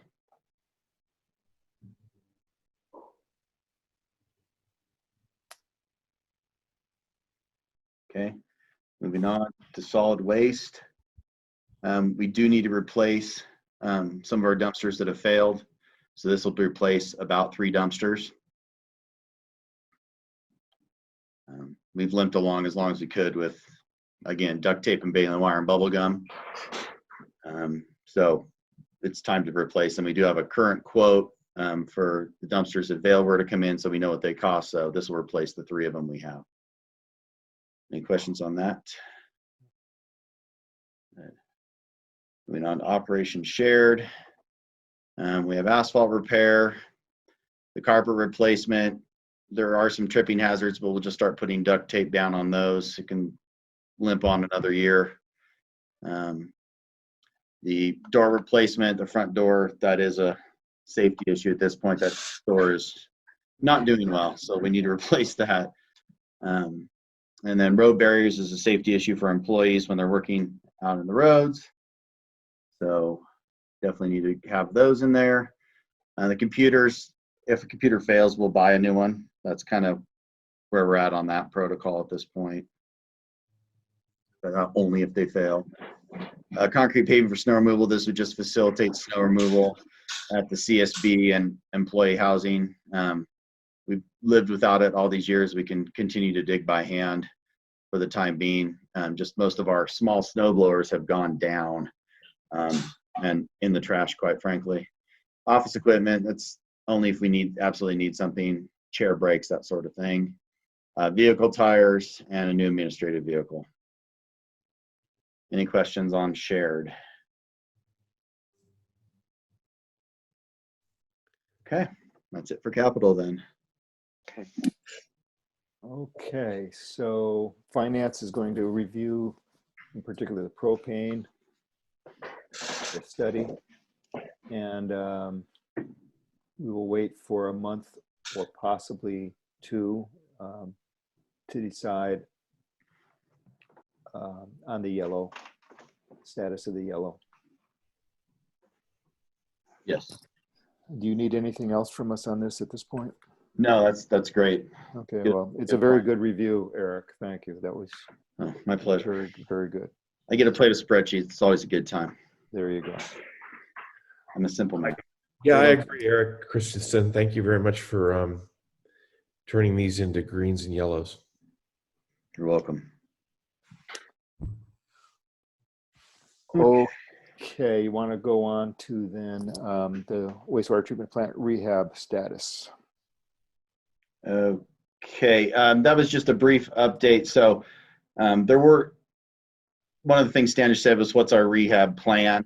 That is in the capital budget now. So if you look at the capital budget, you see our rehab plan along with the timing of the components.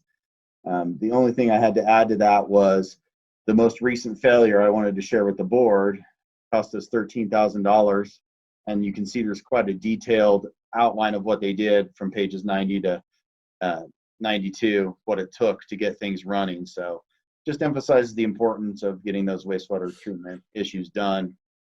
So just wanted to share that with the board. I thought it was important for you all to see all of that through page 96.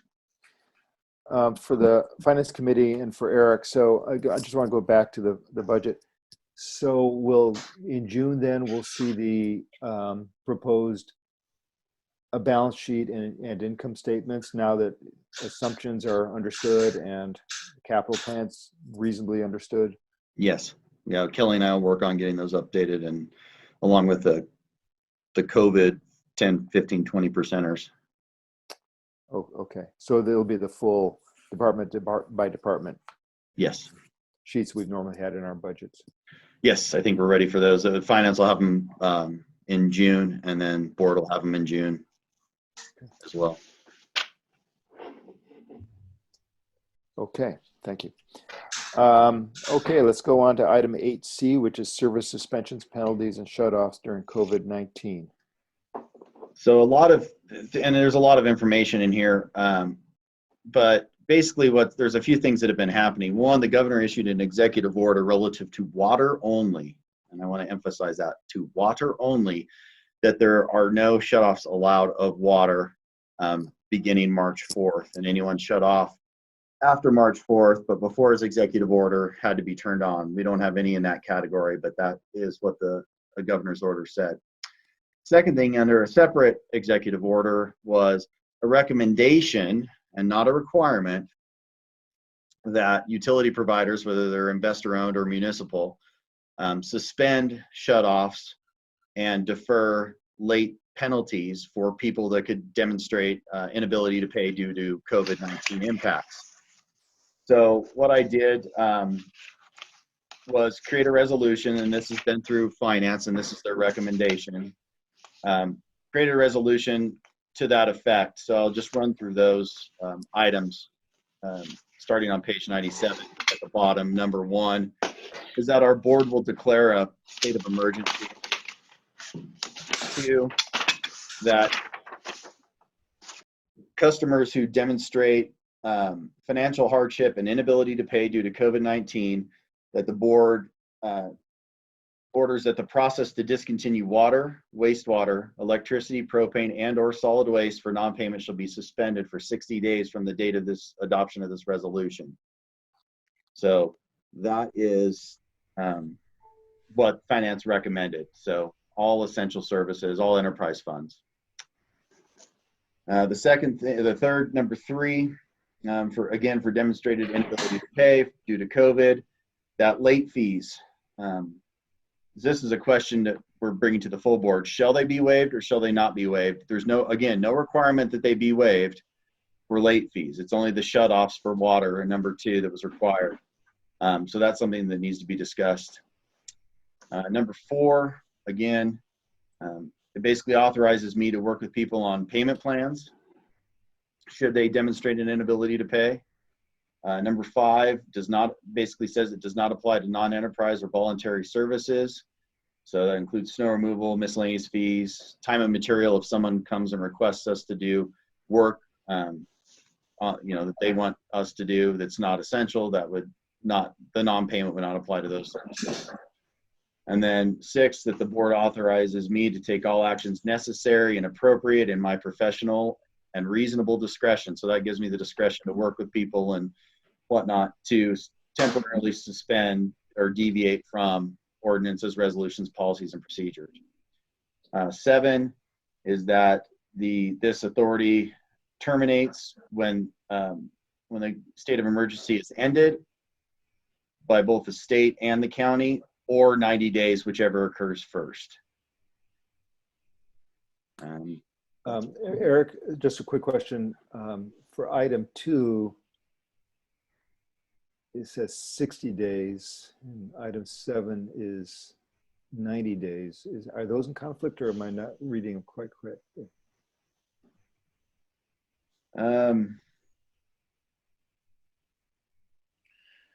Yeah, I don't know if they're a conflict, but yeah, we had a bunch of numbers down in 7 on the finance, and I may have screwed up and put 60 in.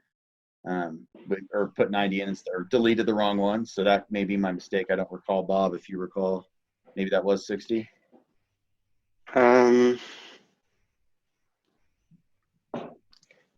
Gosh. May I suggest we actually condition that ordinance to whatever emergency published by the governor? So because now it's until the end of May, but it's quite possible it's going to be extended. And so can we actually have a language that basically match the emergency declaration by the governor instead of having to pick between 60 or 90? Yeah, that's exactly what 7 does, Bertrand. Yes. It will terminate when he terminates it. And that all it's doing is terminating my authority, but it goes on as long as, if he lifts the order before the 60 days, then it would end. If it goes beyond that, we would come back to the board to extend my authority because we would hit a 60-day threshold. So we already have it in there that both the governor and the county health officers, both, not just the governor. Okay. Does that work for you? Yep. Oh, good. Thank you.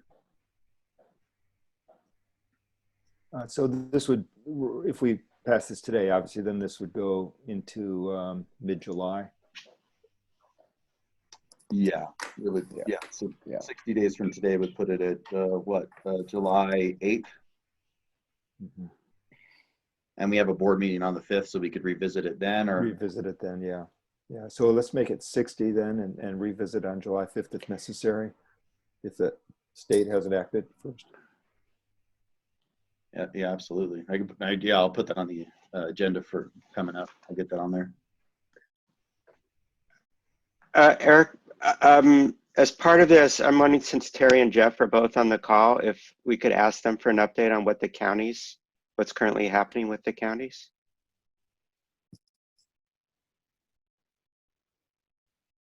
Do you want to unmute? Yeah, Jeff's unmuted. Maybe he goes first, then Terry. Thank you, Jeff. Supervisor Jeff Brown from Ember County.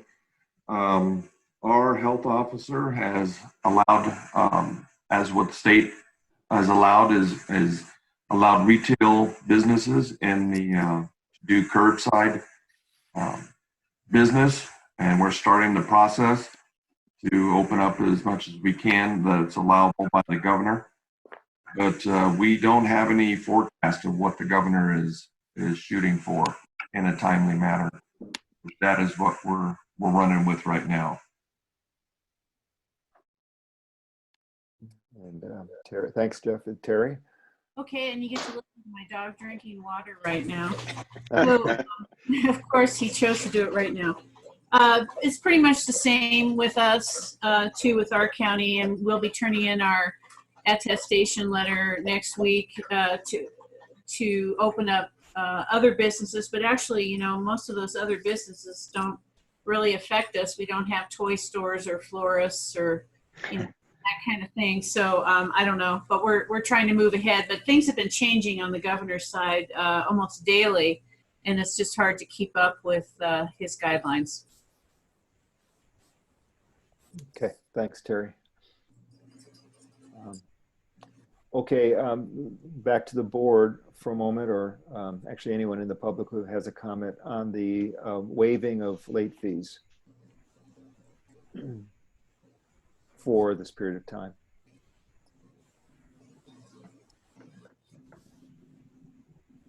Any opinions out there? Well, we discussed it in finance, and we almost never have late fees that we collect. I mean, people are pretty good about paying within 60 days. So we don't think it's a material thing, and we think it's a good gesture if someone really needs it, as opposed to trying to go back and collect late fees from people who couldn't afford to pay. And to be clear, these would be late fees that would begin accruing as a result of non-payment in May. Is that? I mean, yeah, 30 days. Anything that's 30 days late has a late fee. Any late fees that are already due because of non-payment in, say, for the February. No, that would only be true if, in the judgment of the general manager, the account fell under this. Kelly, you want to correct me if I got that wrong? No? Okay. No, that's the basic gist of it. So in terms of water, it would apply back to March 4th. In terms of the other utilities, would be effective from this date. We can make them all effective March 4th, but you know, as you saw from delinquent account spreadsheet, we have the usual offenders that are delinquent all the time. So it's not a COVID related issue. But if someone could demonstrate it was a COVID related issue, for example, after the last board meeting, we had talked about this, and the consensus was to have some leeway till we could consider it. And the 7800 Club, he was going to get a small business loan. And he said, I can't pay, can you waive late fees? And I said, yes, we can waive it. And he got his loan and he paid his utility. So that's kind of what falls into that discretion in number 6 is situations like that. Great. Okay. And honestly, that's the only person that we've had make a request for COVID related issues is the 7800. None of the other people that are on our, you know, past due list have made any requests or indicated that they couldn't pay due to COVID. Okay, good. Okay, board, any other comments? No, it's just Finance Committee recommends adopting this. I support as well. Okay, good. Public, any more comments on this one? Okay, if no comments, then I'd like a motion to adopt resolution number 20-03 as presented, except that the 90 days noted in item 7 would be 60 days. And that number 3 shall be shall, not shall not. And number 3 shall be shall, not shall not. Yes. Yes, there's a mouthful. Yeah. Anyone willing to make that motion? This is Bob. I move that we adopt the resolution as amended. And is there a second to that motion? I second. Bertrand seconds. Okay, Peter, how do you vote? Aye. Bertrand? Aye. Bob? Aye. Standish? Standish, are you there? He's Are you there. walking see him. around? Are you on mute? He's not muted. Standish? Well, Rickard, aye. Standish, are you there?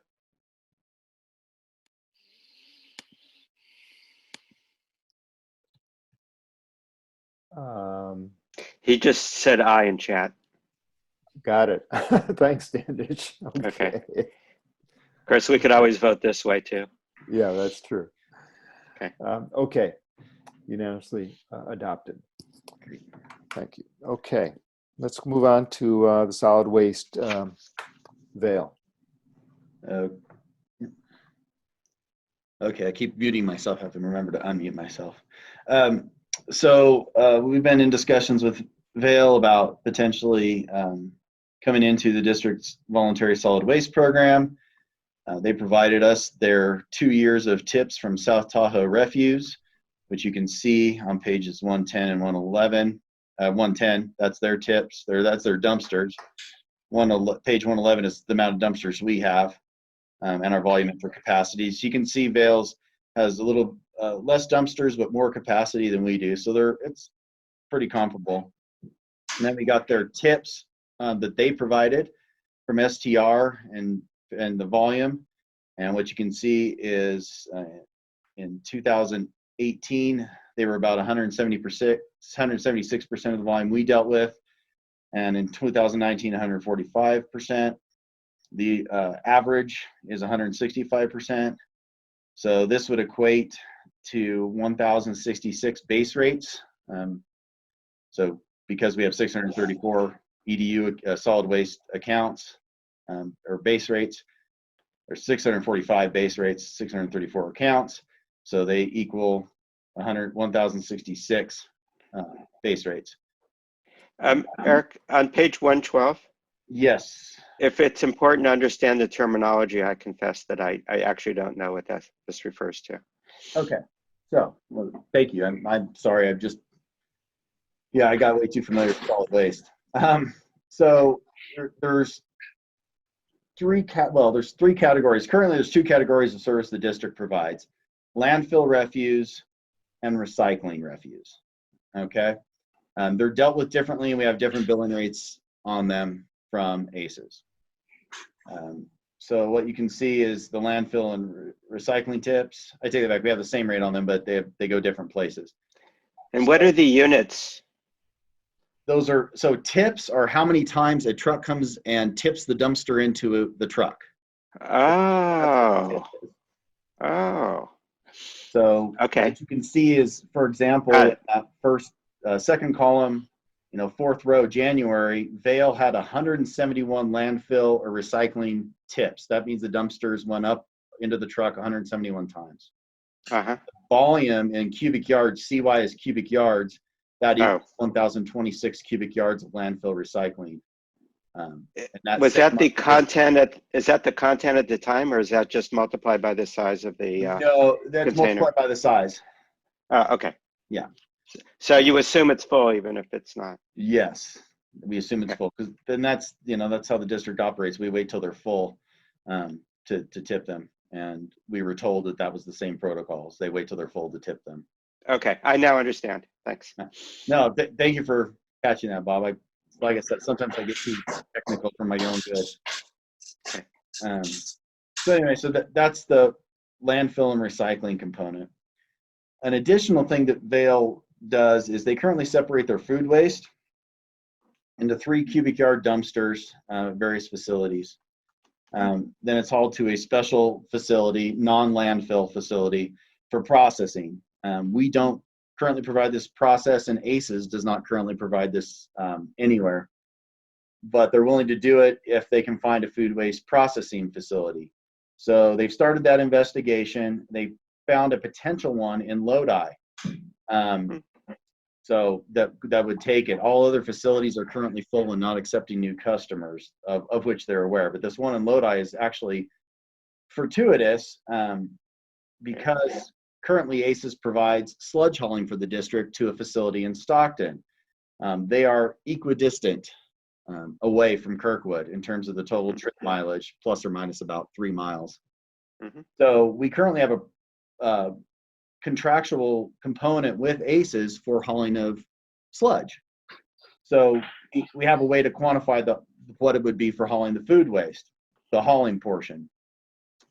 If they were able to secure this facility, then we just like we do with sludge, the sludge company charges us directly, and in the case of food, they would charge us directly, and we would just do a pass through to Vail. The cost associated with food waste depends on the cleanliness of the food waste. So in this case, Vail is the master of their own destiny. The cleaner they make the food waste, the cheaper it is to process it. We have no way of knowing, and we have no control over the cleanliness of their food waste. So again, it makes sense for whatever the food processor charges us, we just pass through to Vail. What does cleanliness of food waste refer to? It refers to, so if the food waste is really clean and requires no processing, there's no plastics, no papers in it, and it requires no processing by the food processing plant or the food waste processing plant, it's cheap. They can just send it straight to their plant. If they have to pick through it, it could be $350. If they don't, it's $75. That's the range based on the quality of the food waste they receive. I see. And is the food waste then composted, or is it processed in some way? I don't know what this processing plant does. I think it's a pig farm. Oh, I think the Lodi one's a pig farm, whereas I think Carson City was also a pig farm, right, Rick? No, they recycled it for compost. Okay, so that one's a compost. So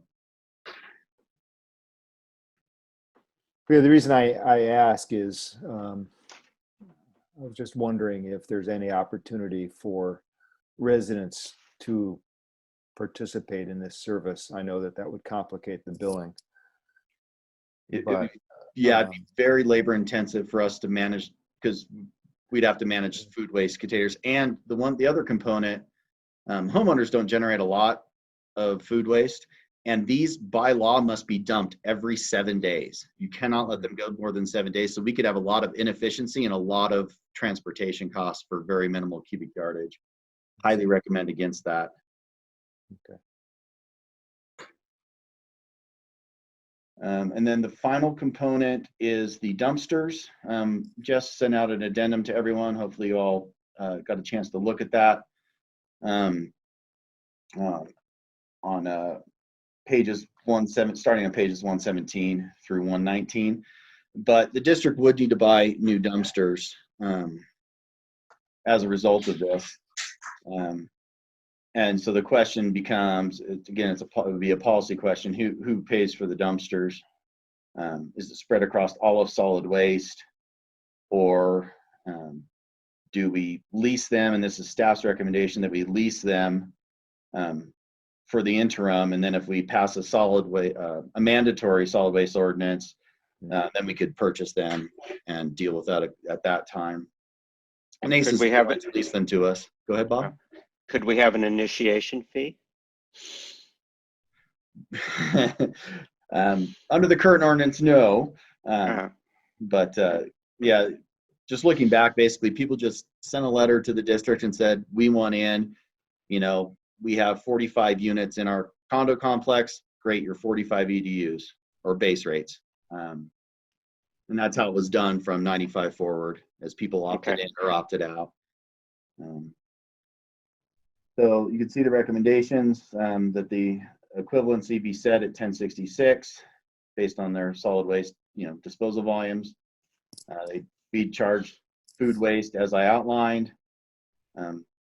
That when we consider that we lease the dumpsters until we consider mandatory, and then the food waste cost be included in if we do consider the mandatory.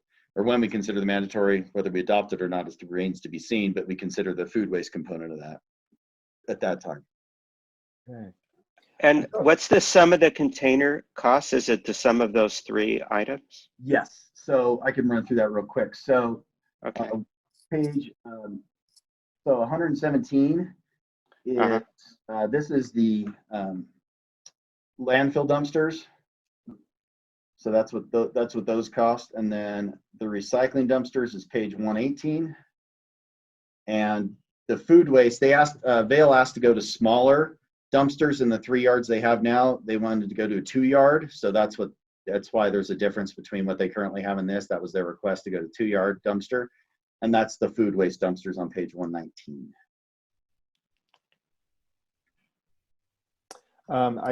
I think I saw that Brian was on the call earlier. Is he still on? Yeah, Brian is still on. I'm just wondering if Brian has any. He is still on. Yeah, I'm still on. Just had to find the mute button there. Good morning, Eric. Hi, Brian. Would you like to say anything about this? Yeah, no, absolutely.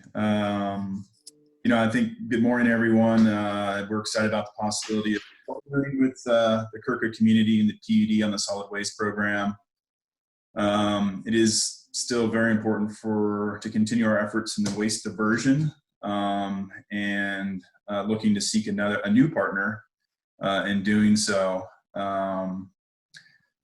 Certainly appreciate Eric's time and the district staff's time and effort on that they've spent so far in figuring out how this might work.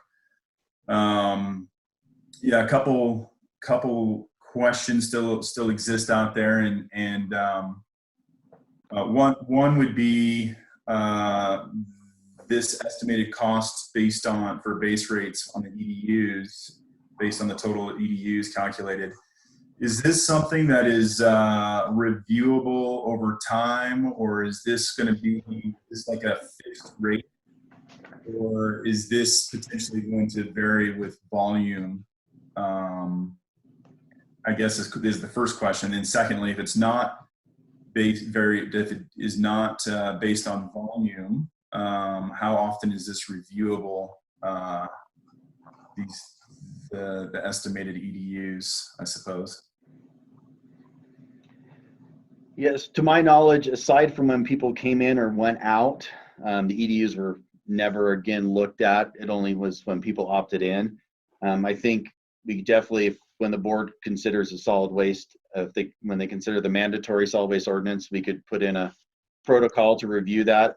Obviously, if they'll reduce their dumpster amount, that would be a direct translation and could be dealt with under the current ordinance. So that would be one way immediately, to deal with that. But we would have to put a review component into the solid waste mandatory ordinance for consideration. And so I'm hearing that this is a sort of fixed cost monthly that's not dependent on volume. It is dependent on volume as submitted by Vail. That's how it was determined. So it is based on volume. Brian, is your thought that over time Vail hopes to reduce volume? Is that what you're? Yeah, very much so. That is our goal. I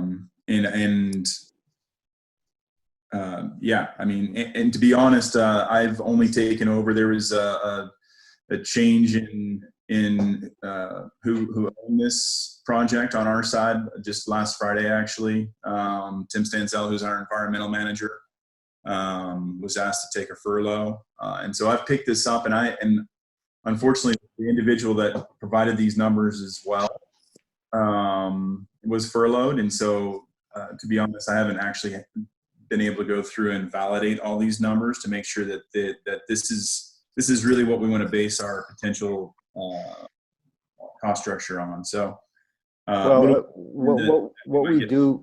we do for water and wastewater, and I don't know if I guess it could be considered in the solid waste ordinance too. I don't know how much work it is. It's probably more work once again for our finance staff, but do I remember correctly that for water and wastewater, we do 3-year averages? I mean, so there's a review every several years. Yes. Do we do that? Yeah. Yeah, we do look of EDUs, and therefore, there's a review every year of.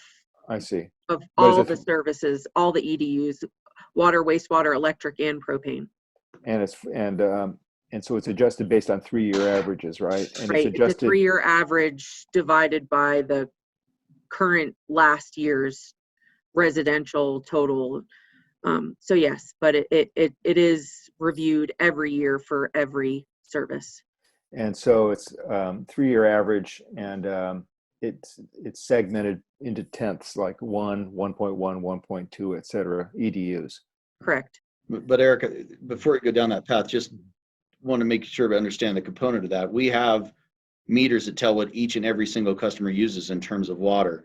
We don't track how many times we dump the Whiskey Towers dumpster versus the Meadows dumpster versus the transfer station. There's no way without significant additional labor to track the, oh, did we dump Vale today? Did we dump Whiskey today? Did we dump transfer today? And sometimes they'll dump them all together into one load, into one truck, because the truck can handle 31 or 32 yards. So that's about five of the dumpsters. So I don't know. I'm sure we could come up with something, but it would be relatively labor intensive. Oops. Well, I did have to do that, Eric, prior to you coming. I had to do that for Whiskey Tower, or for the 7800 Club, for them to be able, for us to establish their EDUs. They're the one customer we have that does have an EDU on their solid waste service.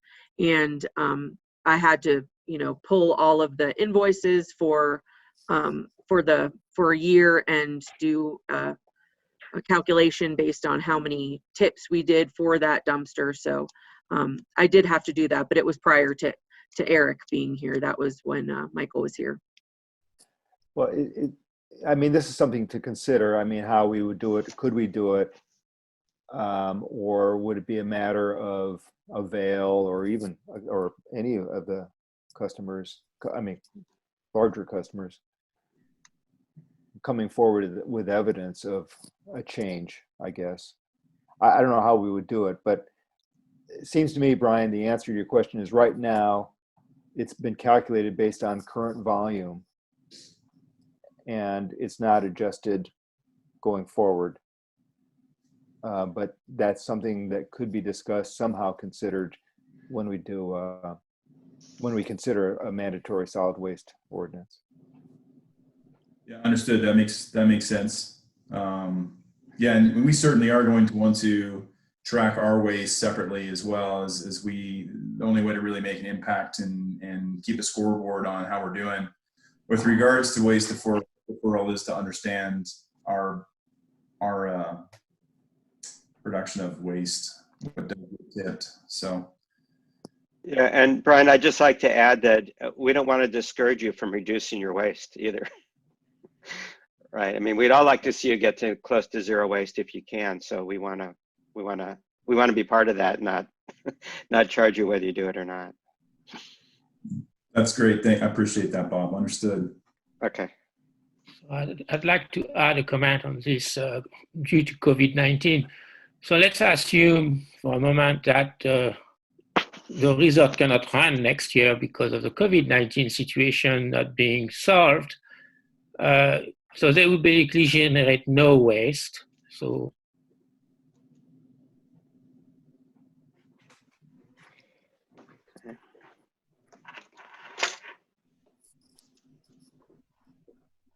yeah. So the question is, what would happen under that circumstance, Bertrand? Oops, Bertrand, are you still there?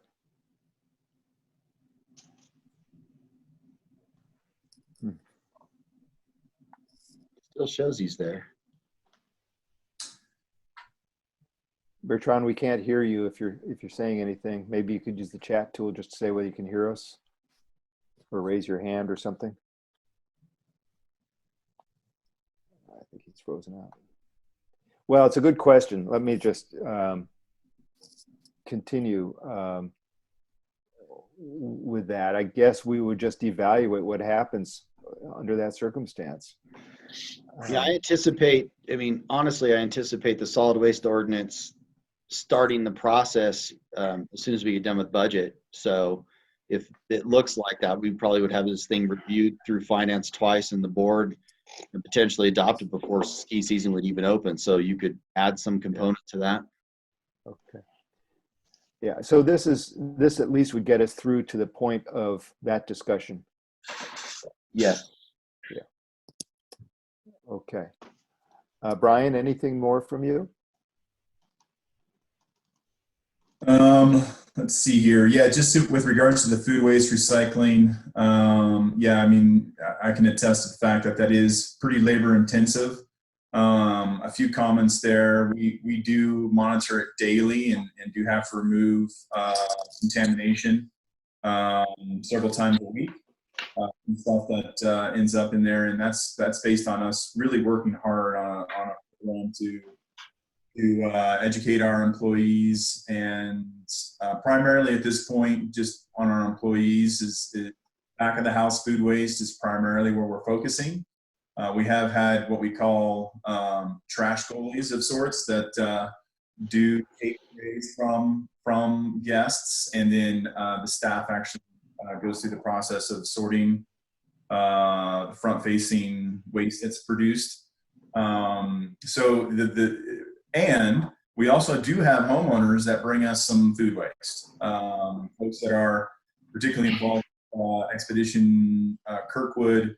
I know that team over there is super passionate about the food waste recycling program and have encouraged homeowners to bring food waste recycling there. So there is a demand for food waste recycling within the community. And certainly part of our efforts here and hope is that, this does become contagious a bit, and that as a community and not just at Kirkwood, but larger reaching, that, we're working to try and change a culture around this. So, and it's tough. It's super tough. So the challenge of having a food waste recycling open to everyone is tough, is difficult, as it's challenging to know exactly what needs to go in there, what shouldn't go in there. So a few more comments about that. Okay, well, thank you. I think any other questions I have, I think I'll just take offline, and I can continue to work directly with Eric on. So thank you. Okay, thanks, Brian. Okay, board, we need to consider staff's recommendations for this item, which again are page 113, items 1 through 4.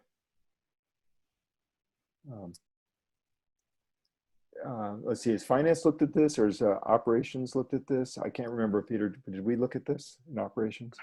No, this developed late in the game from Vail. It was kind of a last minute thing from them. Well, I'll go first. First of all, I think it's just in everybody's best interest to try to do this as one community. And this seems like a reasonable way to get started, and we'll have time to work on an ordinance, now that we're all sort of united in using one common approach. So I support the recommendations. Standish, do you want to say something or chat something?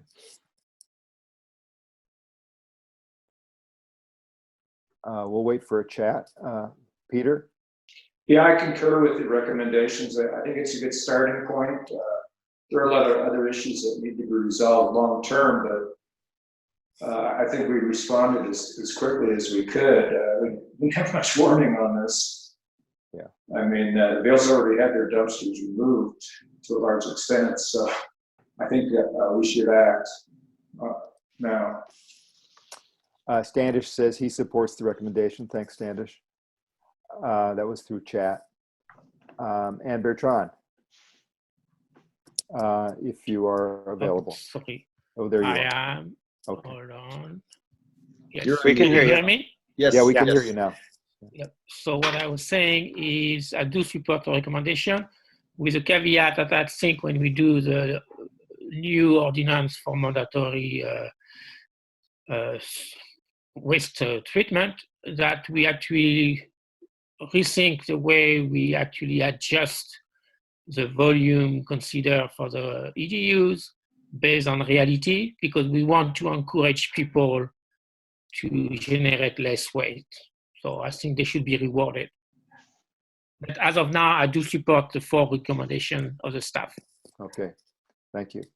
As do I. So may I have a motion to direct staff to proceed based on recommendations 1 through 4 on page 113 of the board packet. This is Bob. Go ahead, Bob. I move that we proceed with staff's recommendations. And Peter, was that a second from you? Yes, yes, it is. And Peter seconds. Okay, let's see. Standish, do you want to chat your vote? Aye. Oh, Aye, can you hear me? oh, good. We can hear you. Yeah. Welcome back. Bertrand? Aye. Peter? Aye. Bob? Aye. And Rickard? Aye. Good. Nice job, Eric. Thanks for doing that.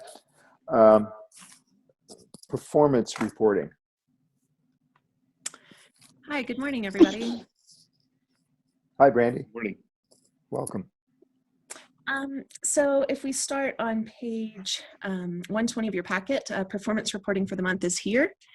And if we start with electric, we saw a 491,000 kilowatt hour production, which is all purchased off the grid, with an 8% loss for the month. That brings us to a 12% year-to-date unidentified loss. And you'll see that our distribution system loss, out valley loss split is still not shown.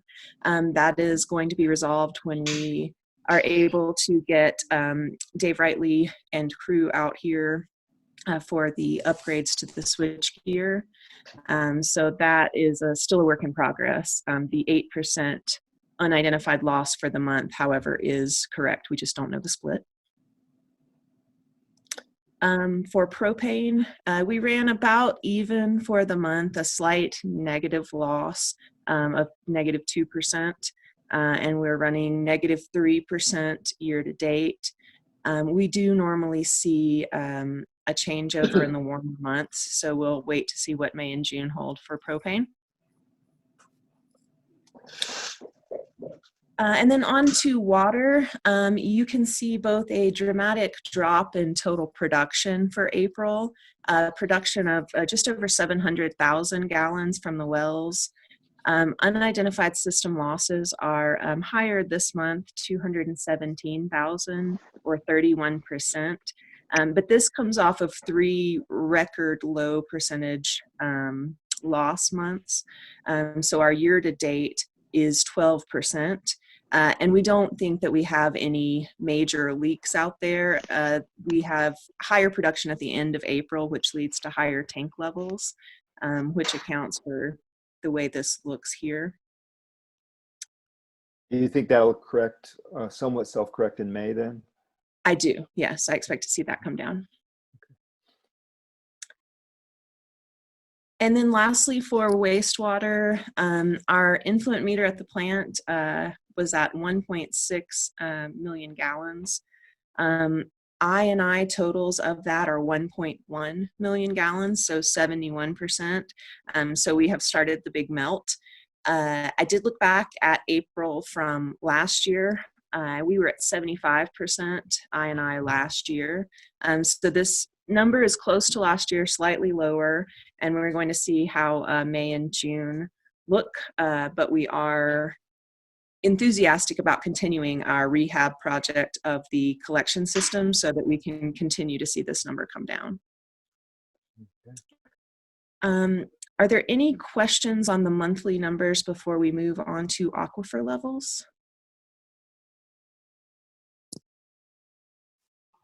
I think you can proceed. Okay, and so on page 123 of the packet and here on the screen, we have the comparison of the well 4-5 aquifer levels that we've talked about for a couple of months. And what I've done here is I've just given a comparison for the last few years of where these levels are.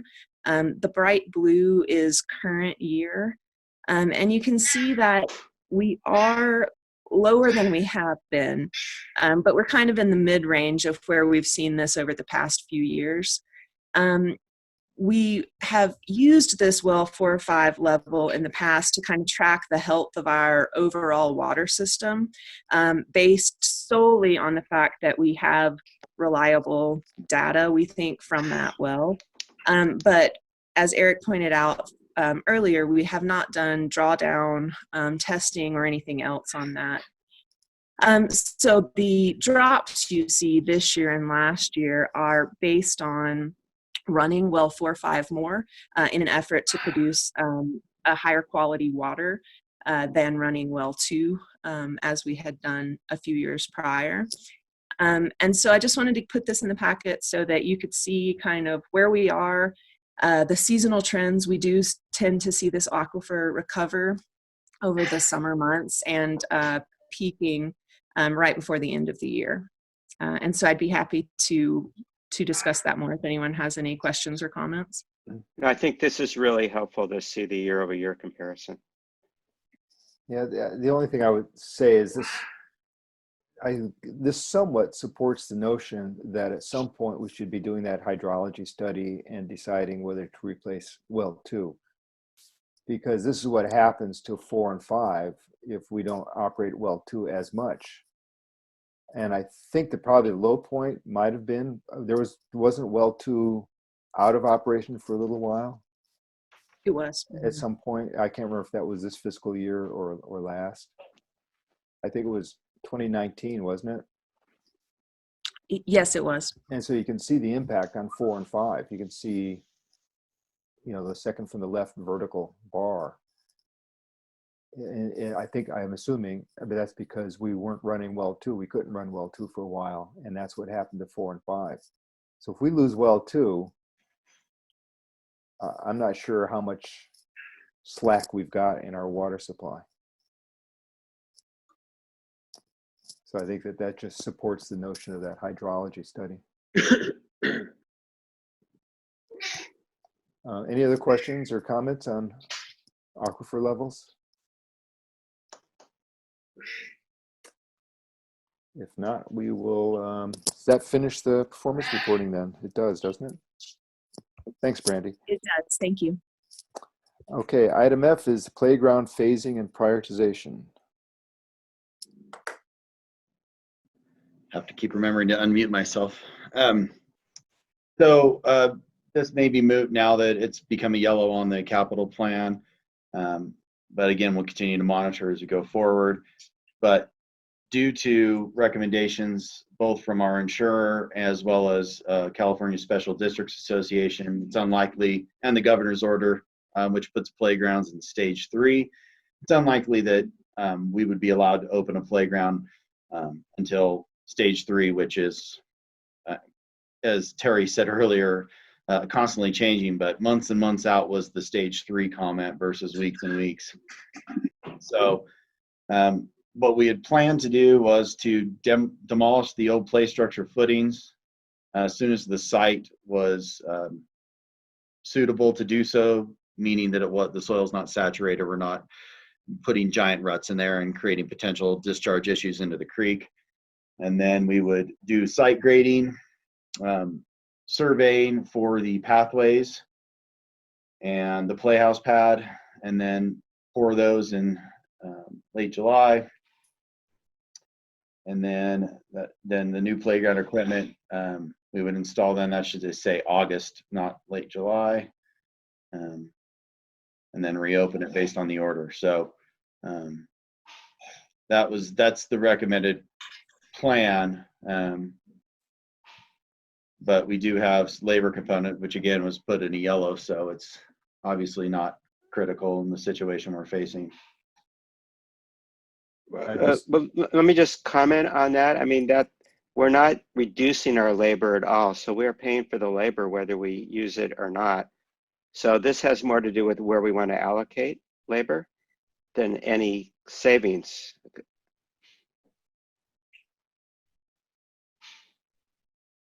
Right, from a cash perspective, that's right. This would probably mean more going out of property taxes to the playground department rather than to something else. Well, it's labor that we're paying for, and we're just deciding how we want to allocate our summer's labor.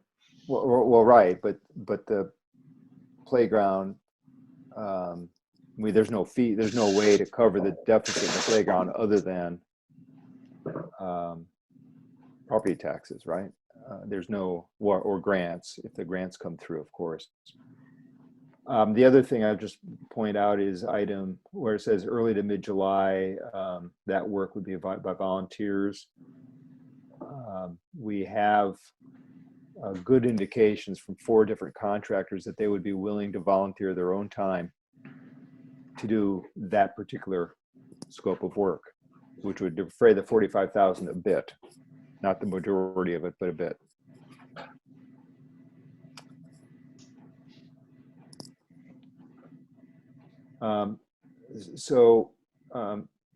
Standish and Bob, from the playground committee's perspective, would you like to say anything more about this? Well, from the playground sure. committee, yeah, go ahead, ahead. Standish. No, you go first. Well, I don't have the numbers from the last report in front of me. I see the $45,000 in yellow on Parks and Rec.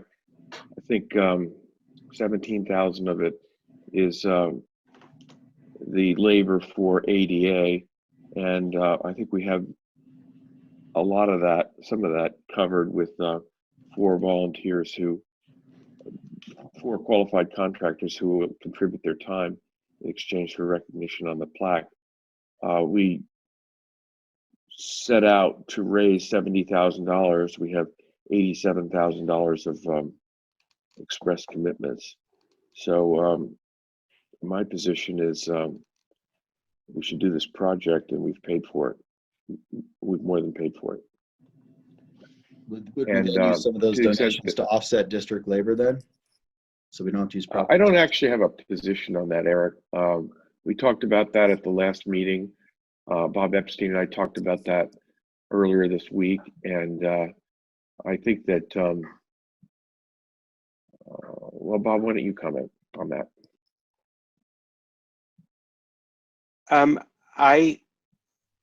Well, I guess from the big picture perspective, with the exception of 3 people who believe we don't need a playground, the response from the community has been beyond generous and beyond anything I ever expected. So I'd like to honor that by getting it all done. And how we allocate the costs, what I care about is that we not end up with 0 at the end, that we have some capital reserve so the other equipment, I don't want to do another fundraiser. So as the other equipment ages out, I'd like to have some capacity to replace stuff, possibly maybe have more of a picnic area if it comes up. So I don't want to end up at 0.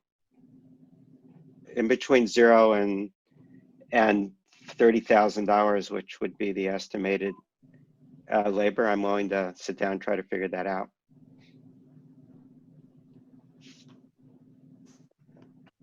Yeah, my view is I agree that we should really honor the generosity of the community. I mean, this is, we shouldn't pass that up for sure. And so I would favor doing everything we can to move ahead with it. But again, it'll follow the process that was outlined in our budget discussion. I guess we'll make that decision. Well, this is different. We have private collections of cash specifically for this. So unless we're planning on returning the money. No, the labor, I meant the labor part. I mean, either that or the yellow needs to turn to green. I think the yellow needs to be green, but I thought we were waiting for this section to discuss it rather than discussing it twice. Oh, I see. Okay. So you would favor turning that yellow to green? Yes. Okay, got it. I feel like we've made an implied commitment by asking people for money. We didn't, and I want to honor that. Standish? I favor turning it to green too, because we've largely paid for it. I mean, if we have $87,000 of commitments and the total budget was $93,000, what are we missing here? $6,000, right? Well, and does the 87 include some estimate of the contractor's volunteer time? No. No, that's just cash we will have in the next either already have or will have in the next week. So it's basically, the last I saw was Eric was estimating the volunteer labor to be valued at around 5,000, which may or may not be a little low. So we really have covered the 93,000, except that there's no reserve after that. So the reserve would be accomplished by taking some amount of that 87,000, putting it into a reserve and covering that part of the labor cost with property taxes. Correct. And I guess my question is, if we spend $22,000 to $28,000 a year on a normal year, why wouldn't we do the same this year? Yeah, good point.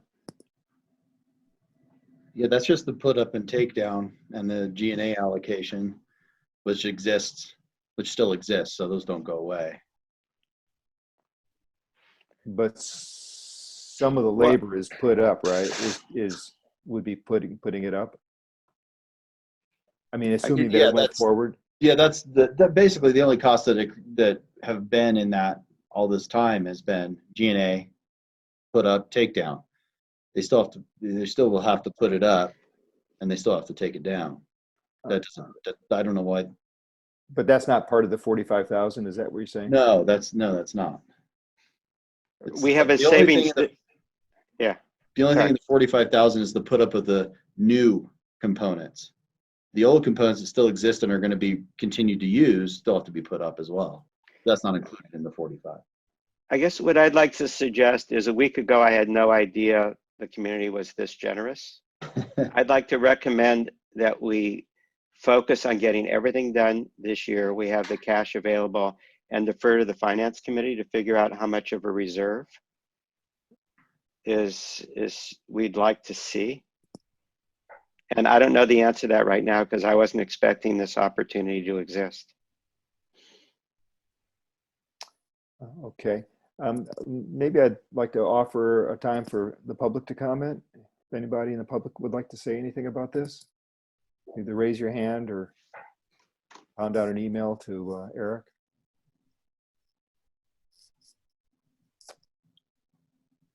Eric, is anything showing up? I'm looking. I have to scroll, but I see no one raising their hand. I know Cheryl's on though, but I don't see her. Let me scroll to her picture. Wave, Cheryl, if you want to talk, and I'll.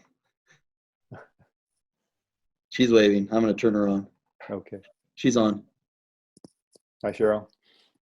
Hi, good morning. I agree with Bob and Standish that we should try and get everything done this year to support the generosity of the community. And I feel very strongly. I mean, I'm absolutely floored by how much money we raised.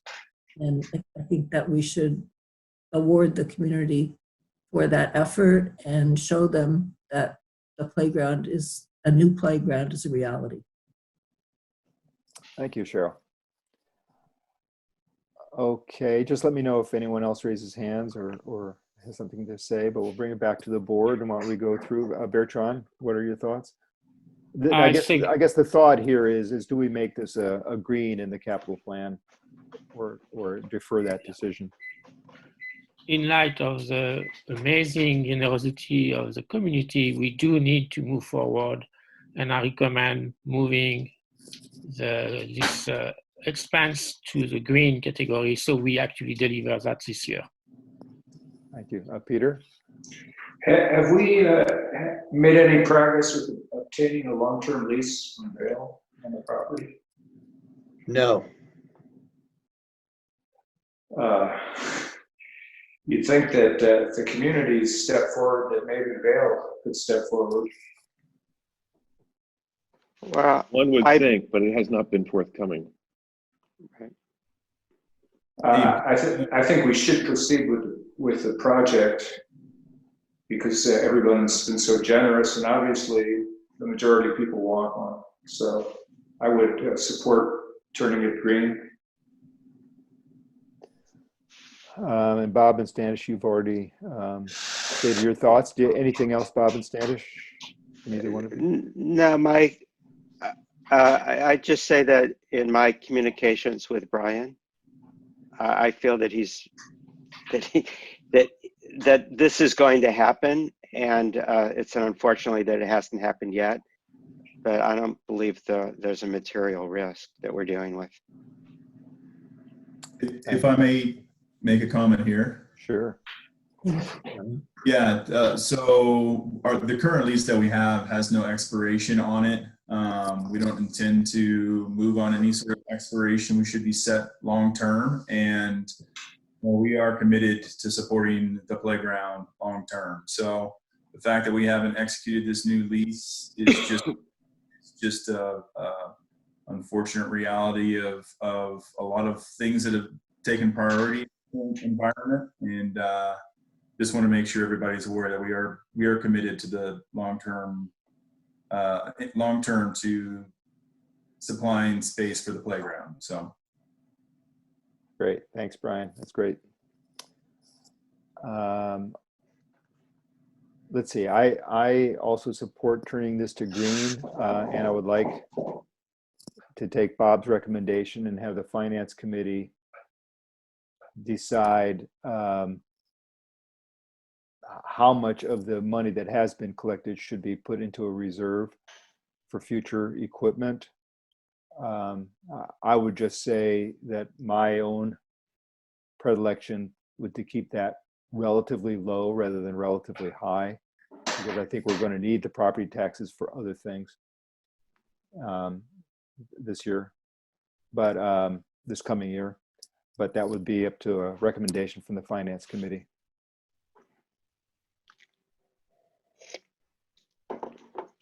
Okay. Great. Let's see. So, Eric, does that give you the direction you need? Yeah, absolutely. It's basically what was in my staff report is just keep on going. Yeah, keep going. So, which is And our change recommendation. and change the color. And change color in capital. Yeah. Yeah. Okay, great. Let's move on to item 9, General Manager's Report. Well, we already talked about the low interest loans, and I'm still continuing to pursue those. The reported waste discharge, we're continuing on the process with that. We do have a new quote on replacement membranes as well as their capacity that will be incorporated into that. We are in desperate need of data from Vail on their monitoring wells, so we can address that in the report. I've reached out to Matt, and I think Brian, I copied you on those emails as well. We really need that data. We're at a standstill until we get that. So hopefully we'll get that soon. I've been assured they're working on it, so I anticipate we'll get that and get going again on the reported waste discharge. And Standish sent me something really, I thought was actually pretty cool. San Francisco Water and Power is starting to provide or is providing background screens of their facilities, which includes Hetch Hetchy, and they also have pictures of their sewer plant. And so I brought my professional grade camera up here, and over the course of next week, I'll be taking a lot of photos so we can all have unique KMPUD with our little logo at the bottom Zoom screens. So thanks for passing that on, Standish. I'm going to enjoy using my camera for good. It'll be great. Oh, that's Good. Great. Thank you. Any questions or comments for Eric? Well, maybe one that's a split screen before and after on the interior of the wastewater treatment plant. I could do that. Okay. Because we might quickly forget exactly what it currently looks like. Yeah, very, very true. All right, moving on to Rick. Yeah, operations report. Good morning again. So for operations, as the snow melts, staff is actively inspecting our facilities, and we've found a few issues out there. For example, a monitoring well that actually doesn't belong to us. It's in one of the parking lots that got hit by snow removal, but it could impact our system. So you'll notice our staff going around the valley, including the meadow, just looking for issues that we'll have to address this summer. Snow stakes are actively coming down as well. As you know, the contract expires May 15th, and we've got snow coming next week. So you may see us out there. We've got a loader and a couple tracks still with chains on them, but We're about 95% complete of bringing the snow stakes down this year. And then finally, for operations, every summer we have normal maintenance items that we need to take care of, including valve exercising, realigning, adjusting transformers if necessary, the bases and the pedestals and so forth. So we've come up with summer projects list year after year, and Brandy and her team has done a really good job of having several meetings to prepare us and to actively track out the projects through the summer so we're efficient, all the materials on site, and we're not waiting for parts to come in to complete activity. So normal May operations are going on right now, and no surprises as of yet. But of course, we'll certainly bring them to the committees and the board's attention when we find them. And any questions on summer operations? Moving on to Regional Safer Grant, Amador Fire Protection District Chief White came up with a great idea to try to combine a volunteer recruit retention grant with smaller fire departments in Amador County. So we're teaming up with Pioneer, Wilton Fire, Lockwood, Herald Fire Department, and along with Amador Fire Protection District to create a 100% funded grant, meaning no money from the district or the Kirkwood Fire Department, to create a fire academy using the fire rescue training facility in Rancho Cordova to find volunteers who are interested in wanting to participate in this academy, with everything paid for, including all the training, travel expenses, staffing to administer the grant, turnouts after the completion of the grant, but more importantly, to follow up with them for 3 years. And the idea is to, again, solicit volunteers to attend the fire academy, but then have them serve their time that they require to have so many hours as a probation to get their firefighter one, but serve their time in the different fire departments in Amador County, including Kirkwood Fire. So for example, I have 3 volunteers that live in Amador County or are very familiar with Amador County. I would send them to this academy, and then they would come back and get their required training at Kirkwood Fire, and or anybody else in that academy who'd want to come up and spend time at Kirkwood to get their required training time put in to get their firefighter one. So it's really a win-win for everybody. The only cost for us is basically the grant writer, $300. And I thought that was money well worth spent. So the grant deadline is due the 15th. And so we are all lined up to submit the grant. If the grant isn't approved this year's grant funding cycle, the grant writer has made a promise to resubmit the grant next year as well at no cost. So again, just giving you an update that Amador is moving forward with this, and Amador Fire Protection District is moving forward with this, and I think it's going to be a great thing if we get it for our department as well as some of the smaller departments in Amador County. Yeah, that sounds great, Rick. Just quick question. Would the training academy include EMT training, or is that out of scope? Yeah, for this grant, it's out of scope. It was discussed whether to include it as well, but because of the requirements, it's too much time and requirements to include it this rotation. Okay. There is consideration after, if we do get awarded the grant after this cycle of 3 years goes by, that we would include it in the next round. But this is more of no one else is doing this. This is something that I think is going to be something that other departments are going to look at. So we're kind of in our beta testing on how much we can get away with on this type of grant. Great. Well, sounds really interesting. And then finally, the virtual summer festival, an idea that came out of the last board meeting, why not? And so a lot of great community members, we've got a great team of people putting together this actual event, which is going to be on Sunday, July 5th from 5 to 6 p.m. And we're going to send out more information later this month, kind of waiting a little bit because we don't want to ask twice too quickly between the playground fundraising activities. But thanks to Cheryl, Ann O'Grady, Ann Oppenheimer, Beth, and others. I'm sure I'm missing a few other people, but a lot going on behind the scenes on this virtual summer festival. And Cheryl, if you want to chime in and add anything to that, please do. But again, we're very excited about the idea, and I think it'll be a lot of fun. So more to be announced at a later date. Thanks, Rick. Cheryl, anything you'd like to say? No, I think Rick did a good job covering it, and we're all working hard and we're excited. So Yeah, good. Wonderful. Thank you so much. Okay, that completes the operations report, Rick. Yes, sir. Thank you. Let's go to standing committee reports. Finance. I think we've covered everything, haven't we? Bob and Eric? Yeah, we just picked up 2 new projects, but otherwise we're fine. Planning. Bertrand. Mute. Okay, so we had a planning committee yesterday, and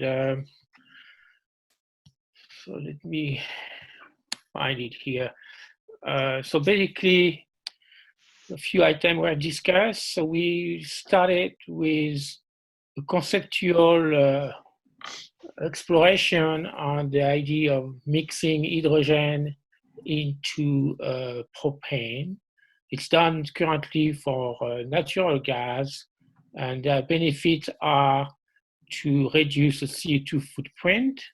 And when you use an hydrolyzer on site, that would be one way we could basically increase our electricity production to reduce our electrical rate in the future. So the idea would be to generate hydrogen on site, mix it with propane, and based on the actual research I've done on that, there would be no need to change anything at the customer site if we don't exceed 20% of so there is some cost associated to it, but this is something we are looking at in the event we need to increase propane capacity.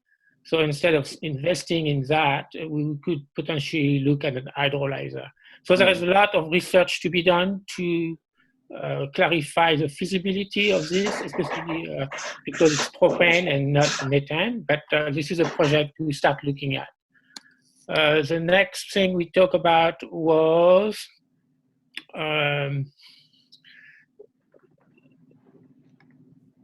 we talk about the siting of the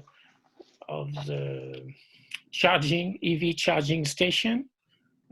So there is a site has been identified by KVD, which is the lot which is next between Expedition building and the lodge.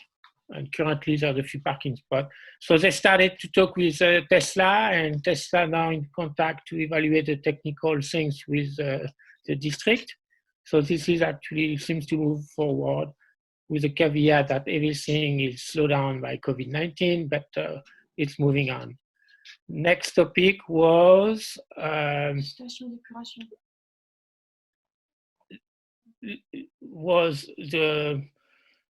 to improve, to add basically viral testing in the process at the wastewater plant treatment. So here what the story is. So basically there is a number of studies that show that actually you can detect viral load at sewer wastewater treatment very early, typically earlier than at when having basically symptoms showing up in a specific community.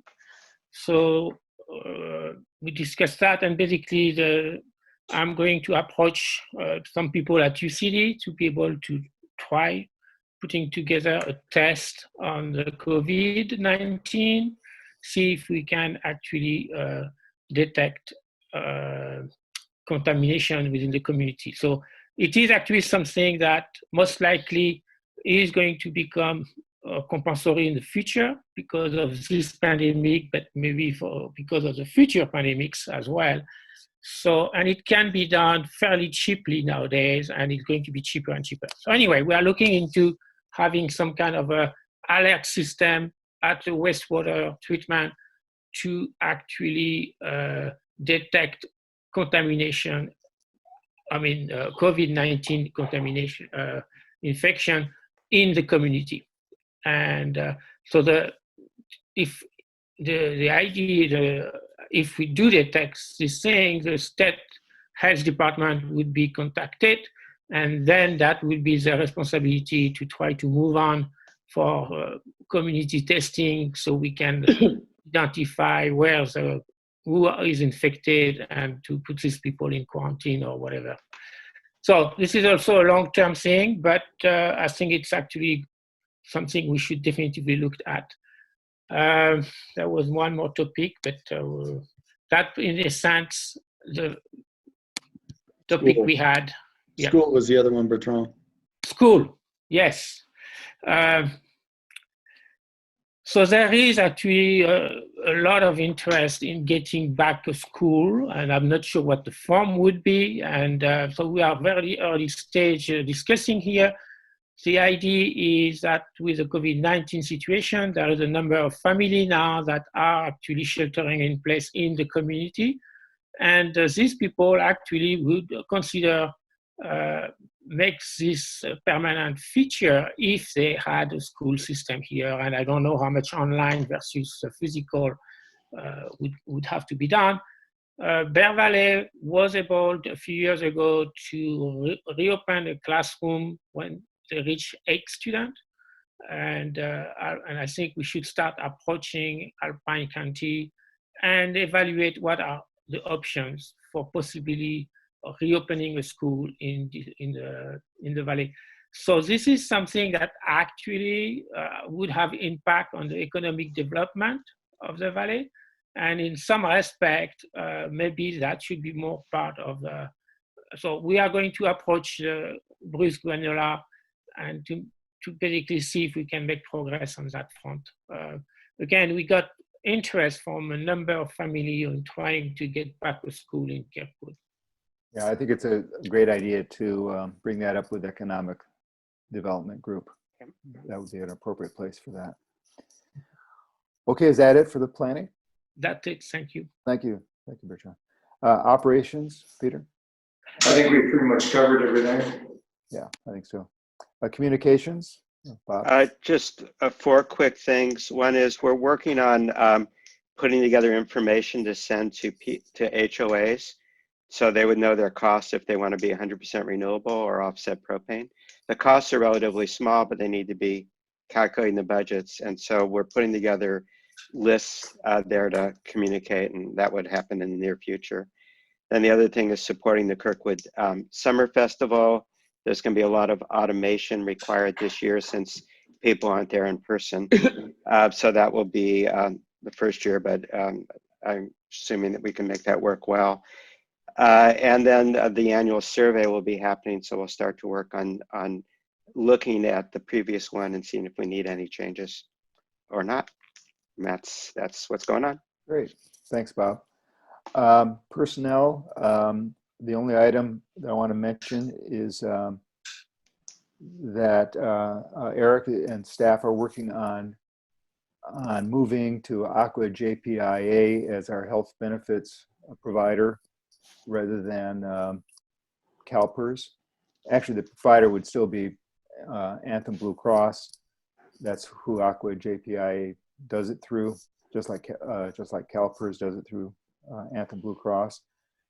But because of generally lower costs, but also a lot more flexibility with regard to what benefits we choose to provide to new employees and also to retirees, this would have a very positive impact on everything from, well, basically, it all filters through down to the tier ratios in the electric, because if we can avoid the higher costs associated with retirees, it means the lower reporting on the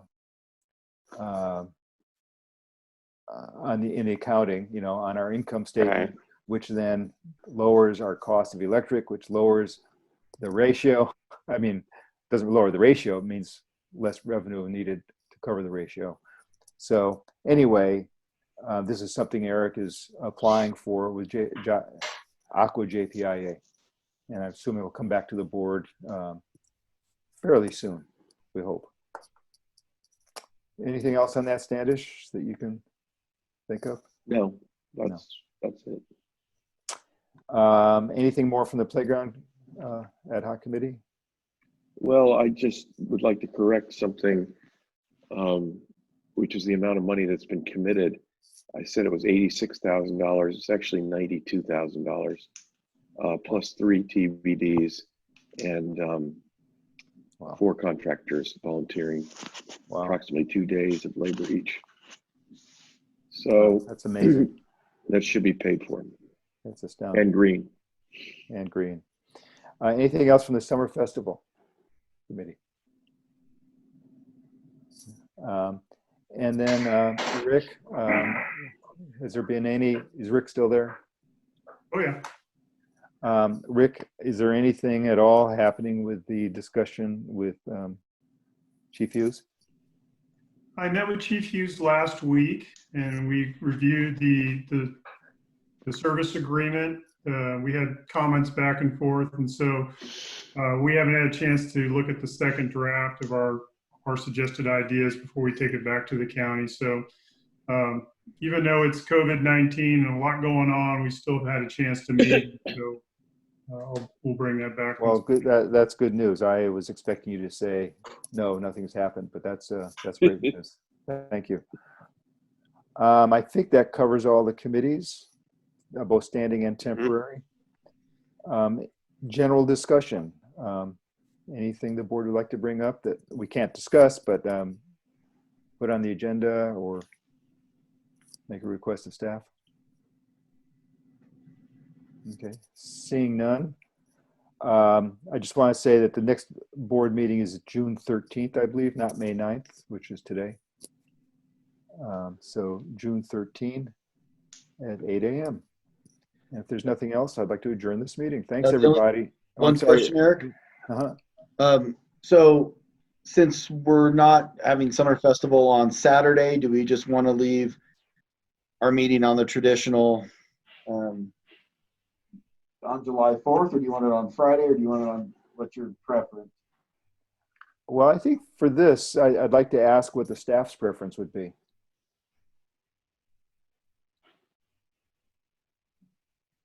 Kelly, Rick, Brandy?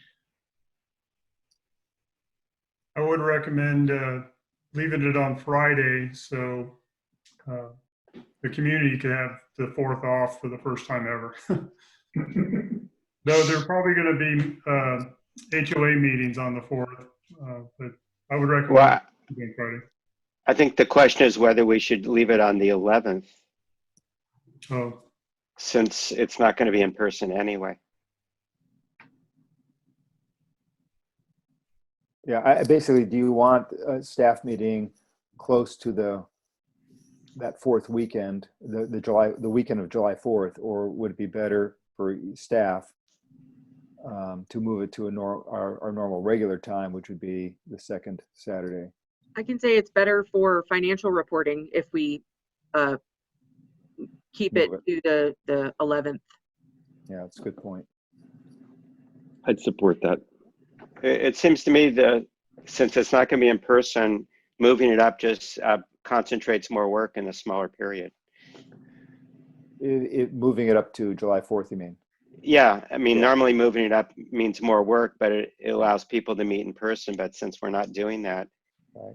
Now we're getting more people joining the meeting than we normally do this way. Yeah, so, and once we go to fancier backgrounds, that's going to really that's really going to make it amazing. Yeah. Yeah. Okay, let's change the calendar for July to the 2nd Saturday of July, July 11th. Will do. Sounds Okay. good to me. Okay. Thanks, everybody. This meeting's adjourned.